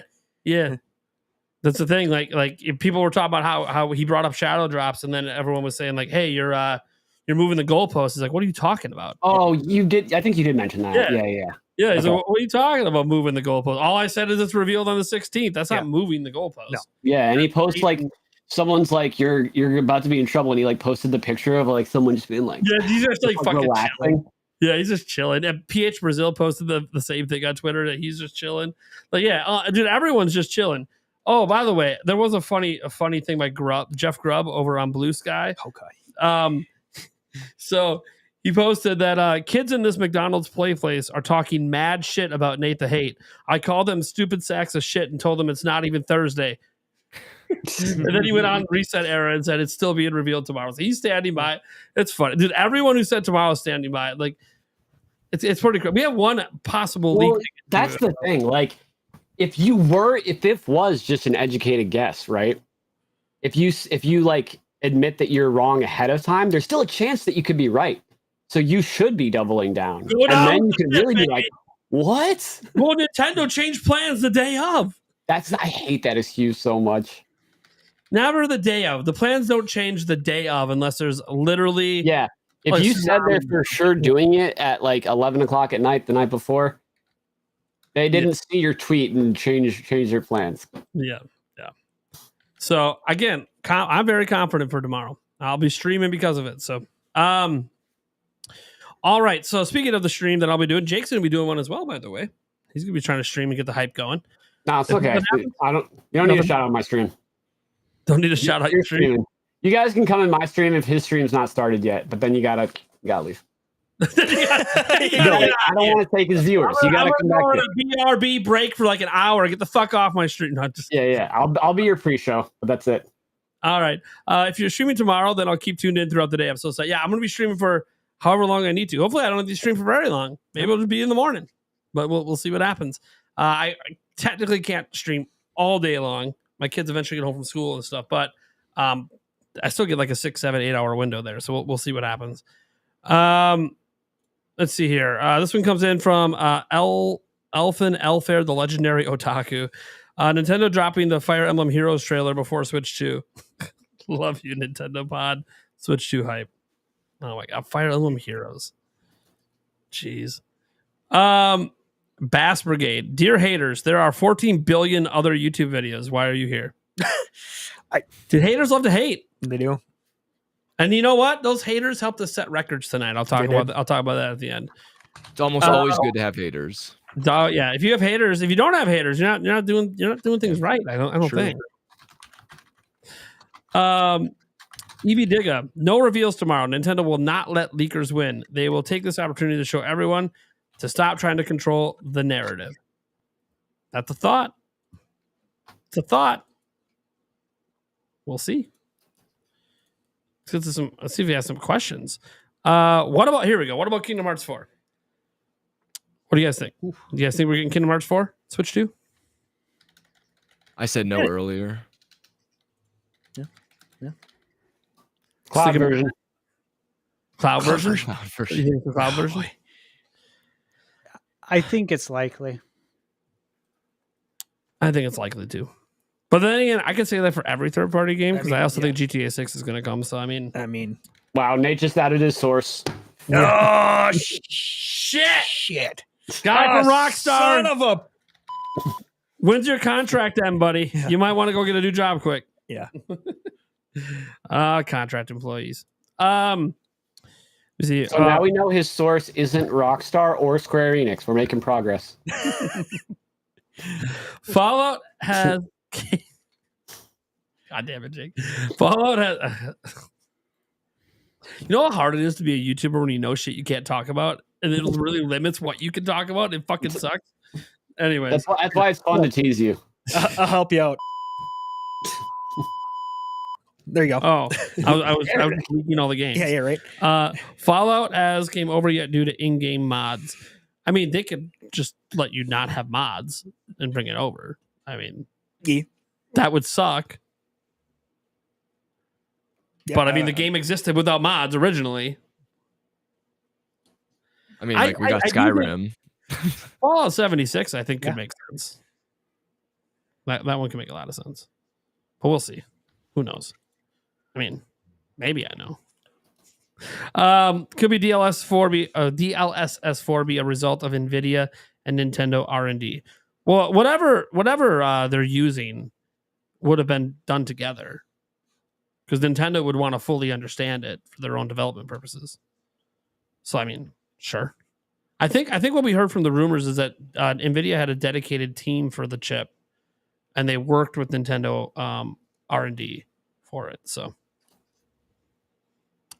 I don't know. What to Also, tell you. because it's supposed to be retroactive Yeah.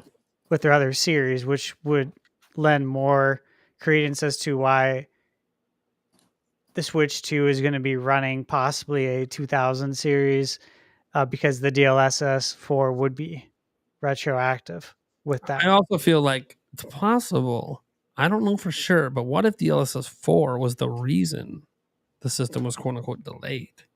Yeah. I mean, and if it is, I will say, I think as much as I want it, yesterday, I think that would be an excellent reason to delay it if it's for DLSS 4. If DLSS 4 is in Switch 2, oh my God, that's going to be insane. And again, watch some videos on it. It's magic. So this next one, I can't find any fault with this statement. Demonic Brawler. Bring back shit. NFL Blitz and NBA Jam. I've Yep. been saying this for decades. MLB Slugfest too. Slugfest 2, NHL hits. Bring it Yep. on. Let's All go. of it. Yep. Dude, you know what I really want though, more than NFL Blitz is NFL 2K. It's so good. Yes. That was the best. It was. EA Sports saw that they were losing players to 2K. They saw how good it was. I loved both. And I that's when play they both tried to every wrap year. it up. They wrapped up the license. Yeah, NFL 2K5 and Madden 20 or Madden, it was Madden 25 or whatever it was. No, it wasn't. It was Madden 2005. Yeah. Both were really good. Both were really good, but for different reasons. But NFL 2K5 was $20. Yeah. It had halftime shows, and it had animations that didn't exist in Madden. Dude, and you could like So good. randomly play like different celebrities in games. Yeah. Like the dude from Malibu's Most Wanted. Yep. And they would have like a little face cam in the bottom, and it would be like you're at, like acting you're with like playing face against them on a stuff, like, they're stream or interacting with whatever, you. Yeah. Like if you had a great play, they would get mad, or if like he scored on you, he would like talk trash. It was awesome, dude. Dude, it'd be sweet if they still had that today, because like Yes. one of the most famous Madden shooters right now is fucking Snoop Dogg, and how pissed he fucking gets when he loses in Madden. It's hilarious. That'd be great to just have him roll up with a fat fucking blunt. Then he gets mad and throws the Xbox controller. That'd be hilarious. Jesus. I will say I have the He does. If you watch his streams, it's so funny. it is He's got like a funny. pile of Xbox controllers that are like a graveyard from all the ones he's broken. to say I have the NFL Blitz and NBA Jam arcade game at my house. I'm a huge fan, and as you guys know, Just I'm hey, a, you know what? I'm a No two-time bragging, please. NBA bragging. Jam champion. No bragging. I want to see them back really badly. I don't know why those aren't being brought back. The last person to have those rights was EA. EA had the NBA Jam on Fire for the PS3 and 360. It's actually an excellent game, but man, it's been a long time since we had anything there. I don't know if those are ever coming back. We need to get Mark Turmel on the phone over at Midway. So this next one has me a little concerned, but maybe if you do it just right, we're okay. Prime ASMR says if it's not revealed tomorrow, he's cutting off his pickle. Now I feel like you got to leave a little back, a little stub, a little something. At Dude, least if it's not revealed tomorrow, my pickle is going to be my main source of dealing with my disappointment. You're going to be needing that. I need a distraction, bud.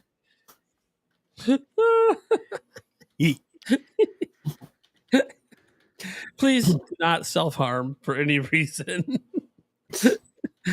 Right, that too. For sure. Just gonna leave it at that. Dude, I've jerked it 3 times on this podcast. That guy does funny ones. All right. Speaking of pickles, this is I have to go. Is 1.5 inch enough? It is. It's not more than 2 inches is more than enough. 1.5 inches will get the job done. There you Especially, I've heard from a friend. You like dip it in some milk, let it dry. Kind of creates a little layer. You're a little thicker, a little bit longer. Makes a difference. So it's like I just hope you don't have a strong sense of smell. having cookies and milk, guys. It's like having cookies and milk. You know how they get fatter? Anyways. Taker 610. Thundersash is going to slowly morph into actor Sam Elliott over the next 20 years or so. I'm buying Doom, Dark Ages, and Halo Master of the Chief Collection day one. Yeah, that's compliments. Sam Elliott's the legend. Sam Elliott's the man. One of my favorite movies of all time is Tombstone. So you're speaking my language, man. Thank you. Appreciate that compliment. And I actually have a gray. I don't know if you guys can see. Oh, shit. You see that? Oh. One big one right there. Oh, no. You gotta pluck So that shit. no, I'm not. No, I'm not, because Doesn't pluck once that it goes glorious all mane. gray, then I'm that much closer to Sam Elliott mustache. There we go. Yeah. There you go. He's going for the Sam Elliott look. Got it. All right. See, Majora Jeff. Sorry, I can get that right. Zelda. Instead of your chat, damn, my super chat got skipped as you're reading it. That's kind of funny. Your super chat did not get skipped. Here it is. So Zelda Ocarina of Time HD, when? You guys think we're getting it? And when is it happening? I played it last week. Well, let's talk about the PC unofficial port. Yeah, it is badass. It's Okay, amazing. Switch 2 launch title. Let's go. Launch title. There we go. But for Switch, I think when the movie comes out, I think that would line up really, really well. Otherwise, maybe for the 30th anniversary of The Legend of Zelda, which that would be 2026. So I think either there or launch it around the movie. 30th anniversary of Zelda. What? Original Zelda came out in 86. Well, yeah. It'd be the 40th. Oh, yeah. That's what I meant. I was like, if we already had the 30th and the 35th. That's what I meant. So I was just like, wait a second. Am I going back in time? I'll go back in time. That's cool. I'll shave some ages off. Yeah, no, I forget that I'm We'll turning chop 40 off. this year, even though I talk about it a lot. Top 10 off. Already getting old. Andrew, what do you think? I definitely think it's when, not if. But man, I don't know when all these Zelda games are releasing. I'm very confused. So I'm gonna say it's gonna release around the time the Zelda movie does, which I think is gonna be 2027. So, just be cool. Shot in the dark guess. It's not a bad guess. Oh, let's see here. Jake, you want to talk? It is Ocarina of Time. Are you ready to destroy me again? Damn, you're never going to let that go, huh? My chat brings it up every stream. That's awesome. I love your chat. I mean, I said Switch to launch title, but honestly, I hope it doesn't. I hope they don't remaster it. I hope they remake it at some point. From the ground up remake is what I would Yeah, and because like you said, like I personally, I think I'm in the minority here. I think this is an unpopular opinion, but I do not care about any kind of remasters at all because I can emulate anything. I could play any single Nintendo game that's ever been made, whether it's on Switch or not. So if they announce something coming to Switch, I don't care. But if they remake it from the ground up and it's like it's different, then I care. So that's what I really hope for because I love that game. Understandable. All right, here we go. This comes from Majora Jeff as well. Also, rip Xbox fans. Their platform is not looking so good. Can't wait for them to hate on the Switch too. You guys think Xbox fans are going to be like mad at Switch 2 exists? That'd be a waste of time. Yeah, right. Yeah, I want Xbox to succeed, we need competition. We always need competition. If we go down to 2 console manufacturers, that's obviously less competition, and that means that it's less options, and they're able to raise prices more if they want to. They have more control over the market. We need more players. So I think that as Nintendo fans or as gamers in general, nobody wants this. So I would hope that sentiment would be reciprocated and that they wouldn't have like ill feelings towards, a group of gamers. It's like, come on, bro. Like, just go buy a different console or don't play video games anymore. I don't know. It's up to you. Yeah, I don't think Xbox fans are really going to care. Like, they're more mad about games going third party than anything that is any platform's fault. I know they still get shit on by PlayStation fans, but like PlayStation fans shit on everyone, but so does Nintendo fans. Like, it's kind of a universal. And to be fair, when I say PlayStation, Nintendo, Xbox, we're not talking about like your average fans. Average fans don't give a shit. We're talking about like those special extremists. You guys know, if you've ever been on social media, you've probably ran into them. They're just loud. They're very loud.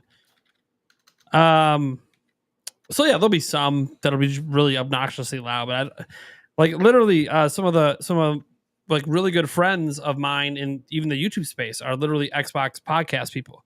Colt Eastwood, right? Nick from Xbox era, like big Xbox guys, but they love Nintendo as well. So a lot of people love Nintendo as well because they got all those exclusive IPs. Coming in for Blade Nightmare. Will Switch 2 have voice chat, bigger battery, wireless charging, built-in microphone for said chat, custom themes, not just basic black and white? It's a lot of stuff here. Start with voice chat. There is a indicator in the current Switch OS data mining that voice chat and messaging are both going to be in. It's in a data mine. So that I feel pretty confident that Nintendo has finally given us a basic feature that every console has had for the last 20 plus years. So that's good. But what about the rest of this, guys? What are you guys thinking about bigger battery, wireless charging, built-in microphone, custom themes? How are we feeling? I wish they didn't include any of it. None of it? Yeah, no, it's sick. It's awesome. Just say fuck them. How can you complain? Simple. Fuck them. I mean, as long as it doesn't slow down the snappiness, like I really do love how snappy the Switch is. And voice chat, unfortunately, at least for me, as I've grown older and raised my kids, care less and less about it. Yeah, I wish I had it 20 years ago, but yeah. I mean, I use it. I'll tell you guys right now, I use it sparingly in Fortnite when I'm playing with Yulia and her sister.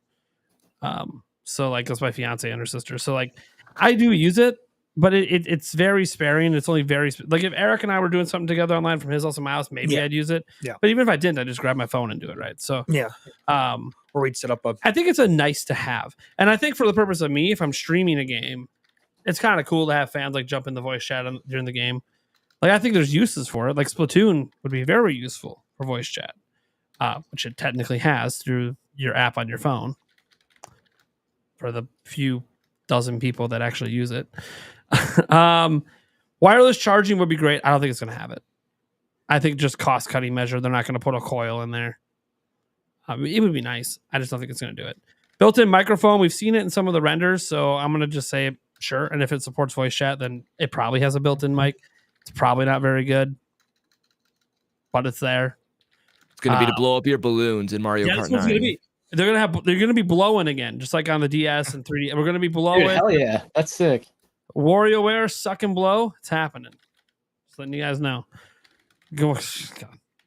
I don't even want to imagine what they're gonna do with WarioWare because I remember some of the mini games they had with the microphone in the past, and I'm very inappropriate. It's kind of funny. You guys want to see Nintendo get inappropriate? You just gotta play WarioWare games, man. They put some mini games in there that are not appropriate for honestly kids. the best way to play one of them is the through the GBA on Switch Online because you can create save states so you can literally just win every single time because the games are like 30 seconds, so if you don't win you just load your save state. Just reload it. Yeah So yeah, bigger battery. I hope. I mean, I think it's gonna be at least 5,000 milliamp hours. I know the Switch one was 4310. But what that means for battery life, it's a more powerful system. It's going to use more battery. I don't know. Custom themes, I don't give a shit, but I know a lot of people do. I give a shit. Yeah, I don't care. I'd like cool things like when you boot the system. Like if it's an anniversary, it'd be cool if there was like a cool boot animation for an anniversary for something. But I just like to like set like a certain aesthetic. It like gets me in the mood. Like if it's the right vibe, you know what I mean? Like color combination. It's literally like it's just a nice to have thing. It is it's never in any way a deal breaker or whatever, but it is something I really appreciate when it's offered. Stash, what do you think about this stuff? I got a chug up here, by the way. Thank you guys so much for hitting the streak. Enjoy it. Voice chat. Welcome, Andrew. Yeah, the thing is, I don't use it a ton. When I first started streaming, which wasn't too long ago, I was streaming 2K, and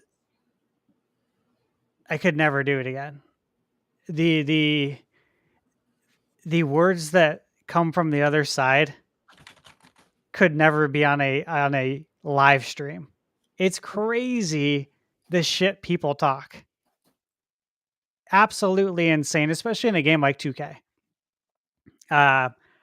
Can you give me some examples? Oh, here we go. Yeah. Every racial slur you can think of. Oh, like what? Oh, that's not. Wait, what's the favorite one you've heard? The favorite one? Your personal favorite. Calling me a name that is opposite of my skin color. Oh. Constantly. It's the same name I hear on the basketball court when I played ball my whole life. That's a kind of a compliment. And I do play really well. But yeah, I'm removed from this. So hard. I'm gonna mute myself. but yeah, I really don't play You too. guys miss having them on every week, everyone? Yeah, I really don't Dude, play if I was 2K like playing anymore. basketball and someone called me that, I'd be like, dude, thank Oh, you. dude, my whole life. But even at the old age I'm at now. But yeah, point is, voice chat, not super interested in it. There's too much negativity in the world. I don't want to hear it. Bigger battery, it would make sense. Wireless charging would be really cool. Custom themes. Again, yeah, I would really like custom themes. I like the 3DS themes. Those are really cool. And I do think it's easy money for Nintendo. And let's again look at PlayStation. The anniversary themes that they put in, amazing. Amazing. You got the And they're original temporary. PlayStation 1 startup if you want it. You can have the PS2 menu.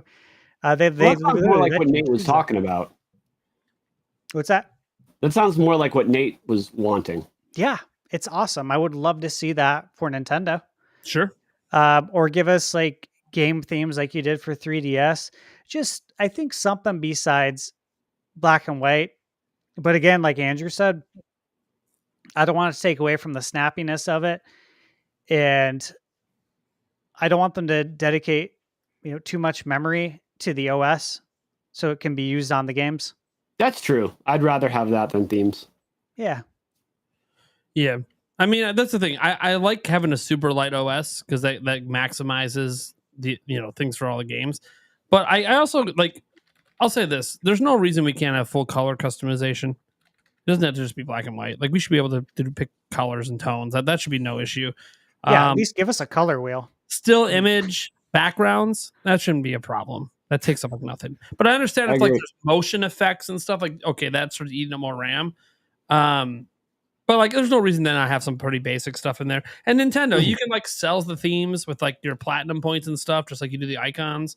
You can market it that way too. The Nintendo Switch 2, it's bigger than black and white. Oh, jeez. All right. Next What's question. funny about that? I'm moving on. Disagree? I'm moving on. Do you think they will improve the online or will it stay the same? Well, they already launched like new server stuff during the Switch era, so I don't know how much more improvement you expect. Well, with voice chat integrated and like voice direct chat's already an messaging, improvement. Yeah, that's there's already going to have to be changes. Yeah. Thing is, I don't really have an issue with Switches online and like today, outside of not being able to message people in the middle of a game because I got to tell them I'm AFK or something. And sounds like they're fixing that. So I think some games will see a small improvement because some games just need a small improvement. Like Mario Kart, it doesn't affect your overall racing, but like it's just kind of like annoying that people sometimes disappear, pop places in front or behind you. And I think that's Mario Kart a small upgrade, but can make technically a Wii U game. So I try to give it like a pass, like they were shoehorning. Right, totally, and that's why I'm saying it really just needs a small little bump, and if that's it, then I think that's like great. just games being modernized, like new versions of games being modernized, will just naturally have better online. Yeah, and I think games like Smash, you're just not gonna get what you want. Like we're not gonna get rollback. And other fighting games have the same disconnect issues because they're peer to peer. So like for sure, Smash unless the developer does rollback, yeah. Yeah, Smash is just unique because like you can have like 8-player online, and yeah, that's going to have more issues with disconnects. It's 8 people, not just 2, you know. I'd like to see the eShop please fixed, because I put that under the online umbrella. Please fix that. Make it a place that is worth spending some time and hanging out. You know, I don't even want to go in the shop. Like if there's something I want, I would much rather just go to the website and find it there. I go to the website. Sometimes I go to Deku Deals. Yeah, it's too slow. Find stuff. It's so bad. It's slow. It's clunky. It's not good at all. And you know, you're blasted right when you come in there with all that what is it? hentai, whatever stuff. There's no filters. There's no recommendations. There's nothing based on what you play. What is this crap? I have no problem with hentai games being on there. Fine. There's a crowd for it. But like those games should be suggested to the people that are buying them. Yeah.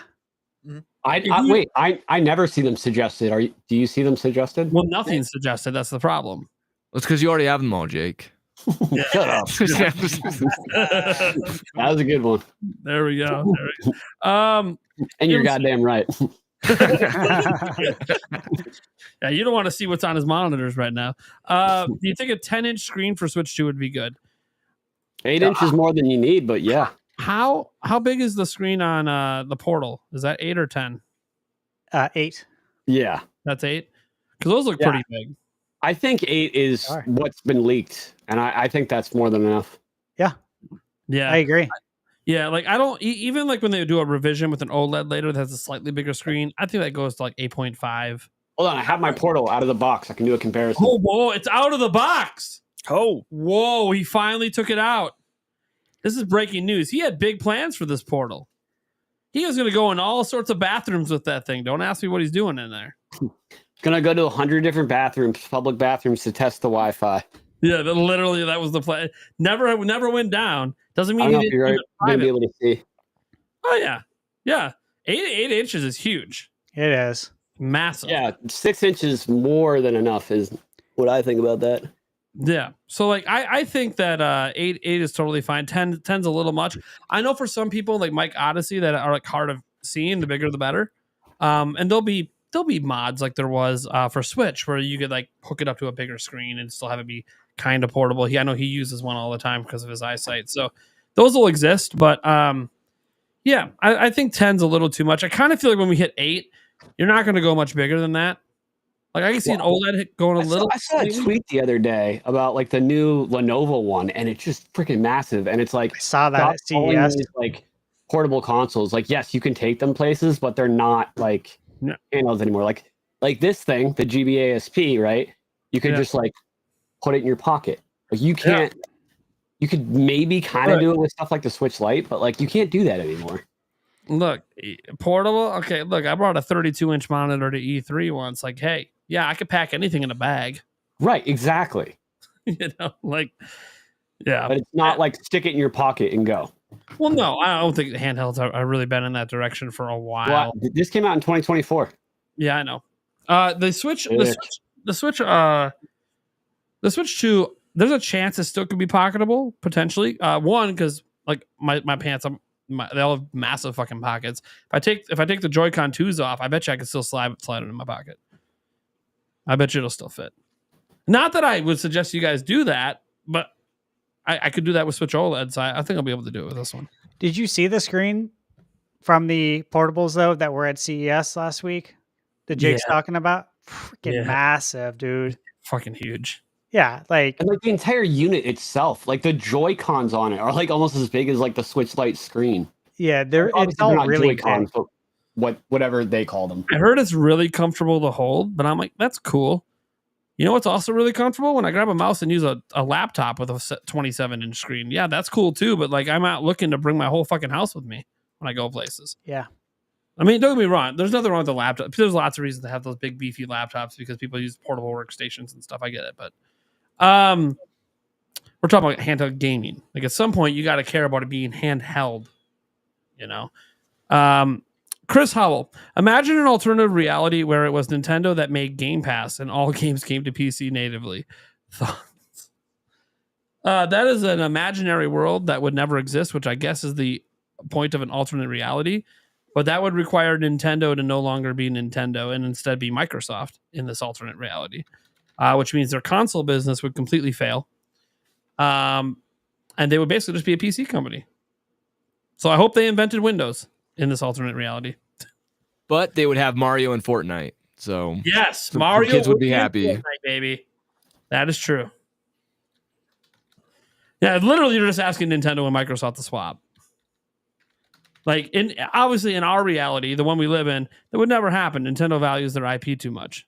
But I know a lot of people want it native on PC. And guess what? Well, it might not be native. All Switch games are on PC. Some might call it native. It's not, but it's there. I'm gonna leave that topic alone, though. Nintendo, please don't come after me. Majora Jeff, do you think we will get a new Smash Bros. Game, or will we get a Smash Bros. Ultimate Deluxe with more characters and stages? Quick thought. I personally think it's brand new. Wiping the slate clean, even a new direction, whatever that means. What do you guys think? I could see it. Yeah, I definitely lean towards new. Well, don't even lean. Like I'm like 99% we'll go with new. I have seen some talk that some people are wishing it's like this year, but you got to remember if you're hoping for it, that like the Smash marketing cycle is so much longer than I feel like the average game. The earliest. Yeah. And that's still totally reason. If we get it that's crazy if we get it that early. Like what we got Switches in 2018, that was pretty early. So yeah, and I think it depends because like Sakurai talked in the past on his YouTube videos he was making that like, and he was done with those YouTube videos. He was working on a project long before the YouTube videos ended. He revealed that towards the end. So it is possible he's been working on Smash for like 4 years for all we know. Who knows? But I do think that he talked in those videos about how if Nintendo wanted him to make another one, which he doesn't think Smash can be made without him right now, that he would want Nintendo to allow him to do something different with the series, which to me means shrinking the roster back down and going. I think it's still going to be a fighting game at its core. Smash is still going to be Smash, but I think he's talking about all the other modes and the story modes and trying to go in a completely new direction to make it feel almost like rebooting Smash in a way to be something else. Because I think he feels like Ultimate was like the peak of what they were presently doing with Smash, and now that he wants to try something different. But I still think there'll still be the basic multiplayer there. That's the thing. Like, I don't know. I also think that like now that we're in like the age where you can get downloadable content, which we weren't in for like N64 and we weren't in for GameCube even, right?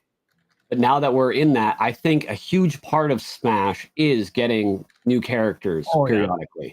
There'll be character packs for. You wouldn't even want them all at once because you can't play them all at once. So I think it's a really fun part of that game to get used to the meta and then have a few new characters introduced, and then you change it up, and it makes the game more replayable. Like, all the characters play really different. And I think that's a core piece of it, is to not have it complete at launch, but to include more throughout. Because look, that game has lasted the entire life cycle of the Switch, and people were hyped about it. Yeah, Constantly. Right until the DLC was done. Those reveals were some of the biggest Nintendo announcements throughout the Switch. Had them at the Game Awards. Huge. Absolutely huge. I don't want them to go too crazy, but I do want some skins. Sure. Yeah, there'll be some skins.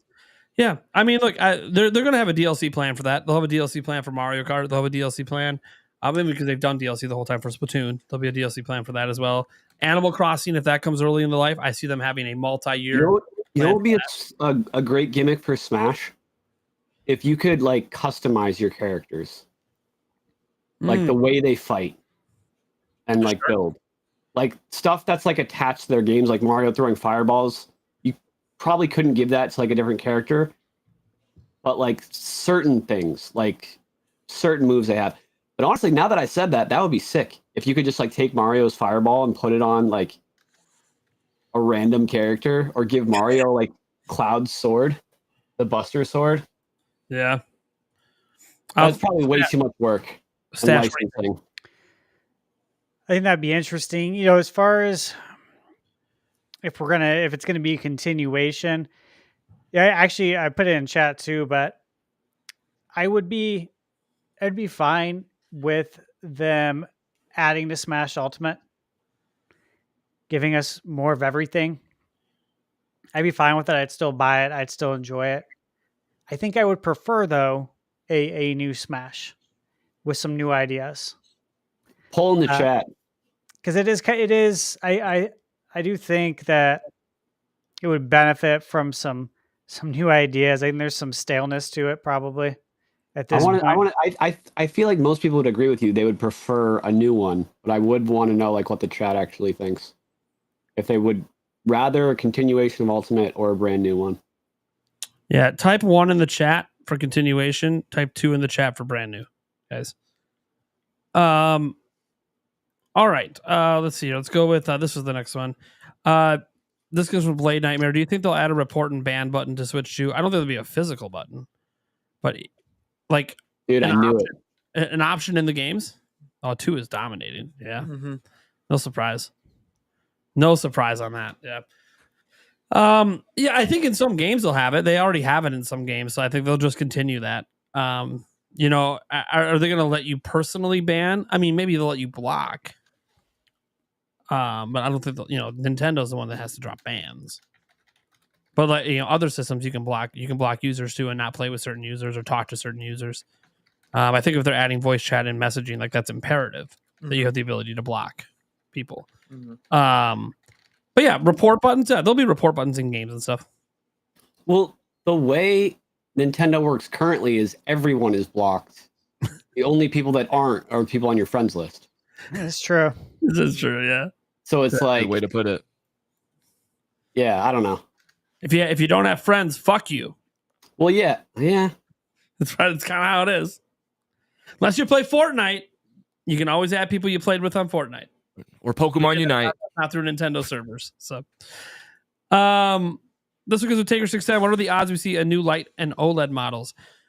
Oh yeah, they're gonna go with a light model at some point, a smaller, sleeker, no disconnect handheld, a more pocketable. Might not be quite pocketable, but it'll be. Their cheaper kid version of the system. It's going to exist for sure. More durable, yada yada. Drops the dock feature. I know they've been doing that. What with the 3DS, DS? You can argue they did it with the Advance, dropping the SP. Although the big thing with the SP was the light up screen. They did it with all the way up to Game Boy Pocket. They've always had a smaller, lighter, sleeker version of their handhelds. I think that's a given. The OLED model is interesting because I think they're going to try a mid-gen refresh with a pro model again. I think they're going to try it, and that would be what the OLED model is. But they would have done it? Are they going to actually release it this time, or is something going to stop them? I fully believe Switch Pro was a thing, and then COVID just let them not get the manufacturing to get those going. I know some people don't agree with that, and that's fine. I think the dock is the biggest evidence because the dock has an ability to update that you don't need. It also can support 4K output, which none of the Switches can do. So I feel like that was like the biggest evidence that there was supposed to be a more powerful one, and even if it was just an overclocked Tegra X1, like either way. So I feel like even if it might even be technically an overclock, just running it at base clocks with beefier cooling or something, and a shrunken node. So I do feel like Nintendo is kind of setting up Switch 2 in that way where they'll be able to shrink this node and try to get more power out of it for a pro model down the line. So will they call it OLED just to be consistent with the Switch OLED? That I don't know. I think they might want to have some indicator that there's more power. Maybe it's just that throwing a plus sign on Switch OLED Plus, Switch 2 OLED Plus or something. They'll try to keep the name simple. I don't think they're going to try to overcomplicate it. So, but yeah, I mean, if you're asking if there's going to be two new models, but one with a slightly bigger screen that's OLED, one that's smaller, I think that's a given. Like they're consistent with that with their handhelds. New 3DS. Bigger screen, more power. Yep. New DSi, more powerful. New 3DS XL. Yeah, 3DS XL. So like, I think it's kind of a given they're going to do something like this. It worked too well for them. The OLED model quickly became the best-selling model. Just overtook the original Switch. I don't know if it's overtook it overall, like total system sales, but it became like the lead seller every month after it came out. The light one didn't take off quite as much, but I know COVID really saved it because Switch sold out, and so that people were forced to buy lights, and then those finally sold out. But you know, the light model is clearly meant to be a cheap model parents to get for kids. That's the idea. I know my kids have them, so I don't know. What do you guys think? You guys agree or you guys disagree? 100%. I agree. We're gonna get them. This will always be a thing going forward. It's a thing with Apple as well with their phones, and it's really no different. It's just a matter of when. And as far as the Pro is concerned, I will always believe that the Pro existed and that was a thing. And so, yeah, I think we could see it this time around. Yeah. Given the fact that we don't have any, hopefully, pandemics in place, then we should be good to go. Yeah, Nintendo's wildly consistent with these like smaller and slightly bigger models. I hate to be the next one to drop, but we got 2 left. I know. I gotta get up at like 5 a.m. Yeah, you're fine, man. Jake, it was nice seeing you. I'll see you again tomorrow night. I ain't worried. Yeah, I'm mad. I'm gonna miss the post show. Whatever. Yeah, it was awesome to see chat. I love you guys. You know that. I'm still bricked up. I'm tired, but I'm always bricked. I'll see you in the morning, man.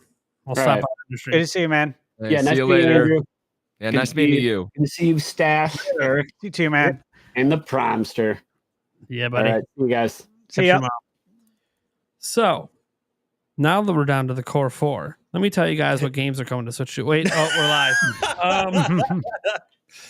All right. Catter Crown comes in. Do you think they will start releasing more intensive titles such as Red Dead Redemption 2 or Cyberpunk 2077 on something like performance mode, of course? I don't know if it'll be a performance mode, but yeah. What do you guys think? Here's the thing. I know for a fact Red Dead Redemption 2, I've said this publicly before, was actually attempted to run on the Switch. Yep. Internally. They had a team work on it. They decided not to go along with it. But the fact they tried to even get it to run on Switch, yeah, it's going to Switch. Yeah. Come on. Yeah, for sure. Come on. Yeah. I think both games are coming to Switch too. But I've said that numerous times. I'm on record saying it. I stand by it. I expect them to be out for Switch 2. And even if you look at Cyberpunk, CD Projekt Red, who are the ones that attempted the impossible port on Switch of The Witcher? Well, that was CD Projekt Red. Exactly. Well, I don't know what if it was studio. I think they used a different studio to port it. But fact is it came from them. So of course, Cyberpunk would be coming to Switch too.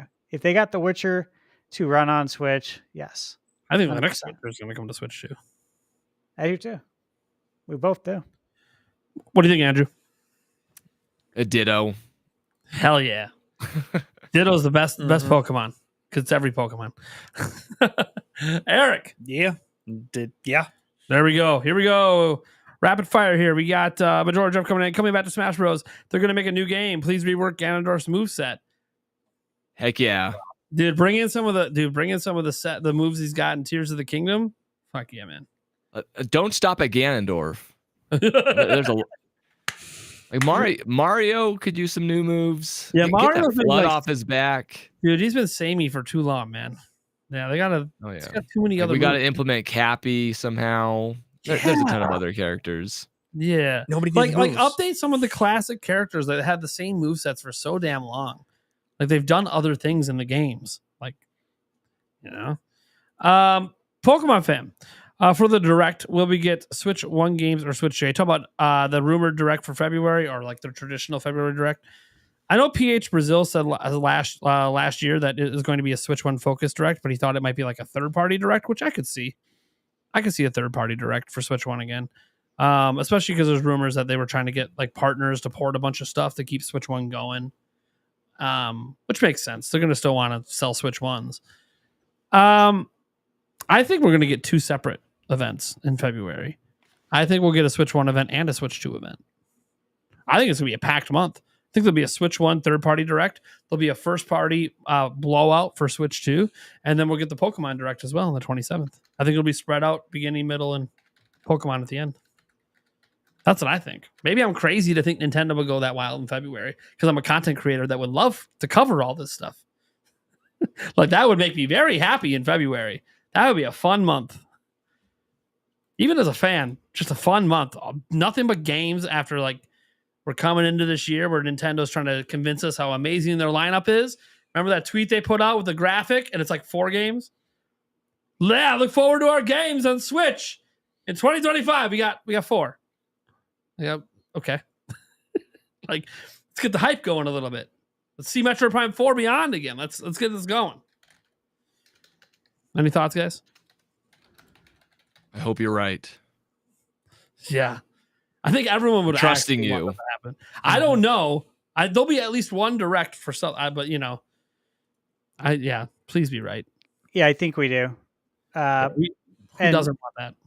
Yeah, and I expect Metroid Prime 2 and 3 to be talked about and released as well. All right. Just shout out to Majora Jeff, who became a member of the channel. Thank you so much for that. Thank you. Big supporter tonight. We got Blade Nightmare, Pokemon Legends ZA, Switch 2 only exclusive, yes or no? That is an absolute no. It's already announced for Switch. Mm-hmm. Yeah. I bet you it's Switch 1 only that's just backwards compatible to Switch 2. I think that's way more likely than... That would be very Pokemon. Very on brand for them. Yeah. It's very... Yeah. I mean, they released a 3DS Pokemon game while Switch was out. So... I mean, they released a DS Pokemon game while 3DS was out. So, like... Oh, that too, yeah. Right. We can keep going back. Yeah, like this is just what they do. Like, there's no chance it's Switch 2 exclusive. And I don't even think it's cross-gen. I think it's literally just a Switch 1 game that you can play through backwards compatibility. And last one quick here. Let's just all say it. Can I ask what all your favorite Zelda games are? Everyone should know at this point. I'm Tears of the Kingdom. Yep. Eric, what are you? Yep. You're Tears of the Kingdom as well? Okay. Stash? Ocarina of Time. Okay. I'm gonna give a little more to my answer just so I don't sound too boring. But it was Wind Waker, and then Breath of the Wild came along, and then Tears of the Kingdom came along. So And now Tears of the Kingdom. You know what? I will say The a very Shadow of the close Link. second is very close. Is Link to the Past. They're pretty much on par for me. Both. Just of to them. shock, Amazing how well it holds up. just to So shock the good. big crowd that we have. Yeah. Tears of the Kingdom, and before that it was Breath of the Wild, but before that it was Zelda 2, Mhm. The Adventure of Link. So just to throw a little shock to the system in there, the Black I'm Sheep. shocked. Well, I mean, unless you count the CDI games, so the real Black Sheep. Then we had one super chat that popped in quick. Would third parties charge for FPS boost or not? I mean, that's up to them. I'm assuming, Yeah. unless it's automatically applied, like it's just some sort of toggle, which I doubt, because DLSS doesn't work that way. You have to actually build it in. So it's going to be up to the third parties, I think, if they want to charge or if they're going to offer free updates. I think some will offer it for free, like popular ongoing online games. Example, Fortnite's going to get completely updated on Switch 2. Completely. And it's going to feel like a completely different game with how much better it's going to look and run on Switch 2. Look, Yulia plays Fortnite on Switch every fucking day and it runs like dog shit. And she doesn't even realize what she's missing. I told her, come down and play it on my Xbox. Like, this is trash. And she's like, nope, I'm good. I'm like, okay. You're going to be in for a shocker when Switch 2 drops. You're going to see Fortnite the way it's meant to be seen. You can actually see players more than 20 feet in front of you. You don't have to worry about like you land on the ground and can't go in a building because the door hasn't loaded yet. That's a thing. The thing on Switch. It's really bad. So yeah. Anyone else disagree? That's just gonna be up to them. Be up to them. Yeah, they're just gonna. Sure. Some will charge, some won't. Unless Nintendo somehow steps in and says no, you're not gonna do this. But I don't know how they can do that. Nintendo's not gonna tell them. No, unless Nintendo has like a if they have it where all of their FPS boosts or any sort of increases to Switch 1 games are tied to NSO, if they want to offer that as an option to third parties. Yes. Like select third parties, like their biggest partners, like a Capcom. Like, hey, you want the Monster Hunter Rise to run a little better? Hey, we can include that as part of the NSO if they decide to go that route. Because we don't even know how Nintendo's going to handle it. Mm-hmm. We don't even know if Nintendo's going to do it. We don't even know if this is going to happen. We assume it's going to happen, but we don't know. And one last one from George. Definitely be the last one of the stream. Otherwise, we'll just end up here all night. Thank you guys so much for the support. It's been amazing and awesome. I really appreciate it. You guys will hate me, but I don't like Breath of the Wild or Tears of the Kingdom. That's all right. That's a common opinion of many Zelda fans. No hate here. No hate there. No. Nothing wrong with the old school ones. They're awesome. Yeah. Yeah, and if it's because they're open world, I think that's totally valid. They're the two only open world games I like. It's the open world. If you don't think the dungeons are that great, if you don't like the breakable item, like there's a lot of reasons that you might I'm surprised I like them. So yeah. I mean, sorry, fuck you. Who gave you a mic? Yeah, you're Take right. Take it away. Yep. Okay, you're bye. Talking to him. All right. Let's go around the room quick. Tell people what we got going on, where they can find us. You know, if you want to tease your next upcoming content, that's totally up to you. We'll start with our brand new co-host. First off, did you enjoy yourself, man? Are you happy to be part of the show? Yeah. I hope you guys aren't regretting it. Of course, I like I said when I messaged you, I want to learn and kind of be part of this space that I haven't been up for a while. So yeah, you guys on like, a record-breaking night. Just wait till I tell you the numbers at the end here. Oh baby! Oh my gosh! And I'm gonna take all the credit, put it on my resume when I apply to Taco Bell. You're here. It's all good. All right, what do you got going on? Where can they find you? You can find me at the Andrew Collette Show on YouTube, and then on other socials, _Andrew Show. I'm gonna try to start tweeting more. I've just been off it for. Yeah. I don't know. I have a love-hate relationship, as I think most of us do with that. Is that way. Yes, but this time I'm going to try to make it a more positive year. But that's where you can find me. Awesome, Eric. I'm here every Wednesday, 8 p.m. Switch 2 is being revealed tomorrow. Tomorrow as well. Yeah. Thunderstash. Yeah, you can find me on YouTube at Thunderstash Gaming. What I'm working on is my review for Indiana Jones and the Great Circle. I think I have maybe 10 hours left at the most. Might be less than that. Yeah, you must have passed just right with that. And how far are you in? Yeah, where are you? Can you say where you are on the map? Like what village you went to or whatever? I haven't played it. I'm just curious how long. Yeah, so you guys know where the jungle's at? Yeah, I do. I know where that's at. Okay. So I'm like almost done with that. Okay, yeah. You just passed where I was. Cool. So I think I'm getting ready to probably wrap it up pretty soon. I read that there's 7 chapters. Yep. So it should be done tomorrow. Nice. Yeah. So gonna review that. Then the next game will be Dragon Quest 3 HD. Again, catching up on the backlog. Excited for that. But I will be reviewing the Retroid Pocket 5. Hell yeah. As well. This has been a really cool device. I wanted to review it sooner, but I also wanted to, spend some quality time with it. So I try to play this at night while I play indie during the day and work on that stuff. So yeah, look forward to that. Awesome. You guys should know who I am at this point. I'm Nintendo Prime. I cover a lot of Switch 2 stuff right now until it's announced. And then finally we can talk about some games, I'm assuming. Then again, it's supposedly a hardware tease, so I don't know how many games we'll really be able to talk about, but the cycle should begin. The third-party games, and then the Switch 2 blowout at some point, and so we're gonna be getting into it. February should definitely bring us some games to talk about. At least another look at Metroid Prime 4 Beyond would be sick because we haven't seen it. since June of last year, guys. Jesus. It's been over 6 months since we've seen Metroid Prime 4 Beyond. Wild. That being said, we'll end the poll here quick for the people who are watching this live on YouTube. If you're listening to the audio version, we are live every Wednesday, 8 p.m. Central Time.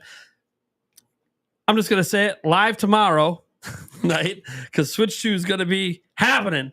Then if it's not and there's no show, I'll still be live anyways. I'll be getting roasted all night. That is not a podcast because it didn't get revealed.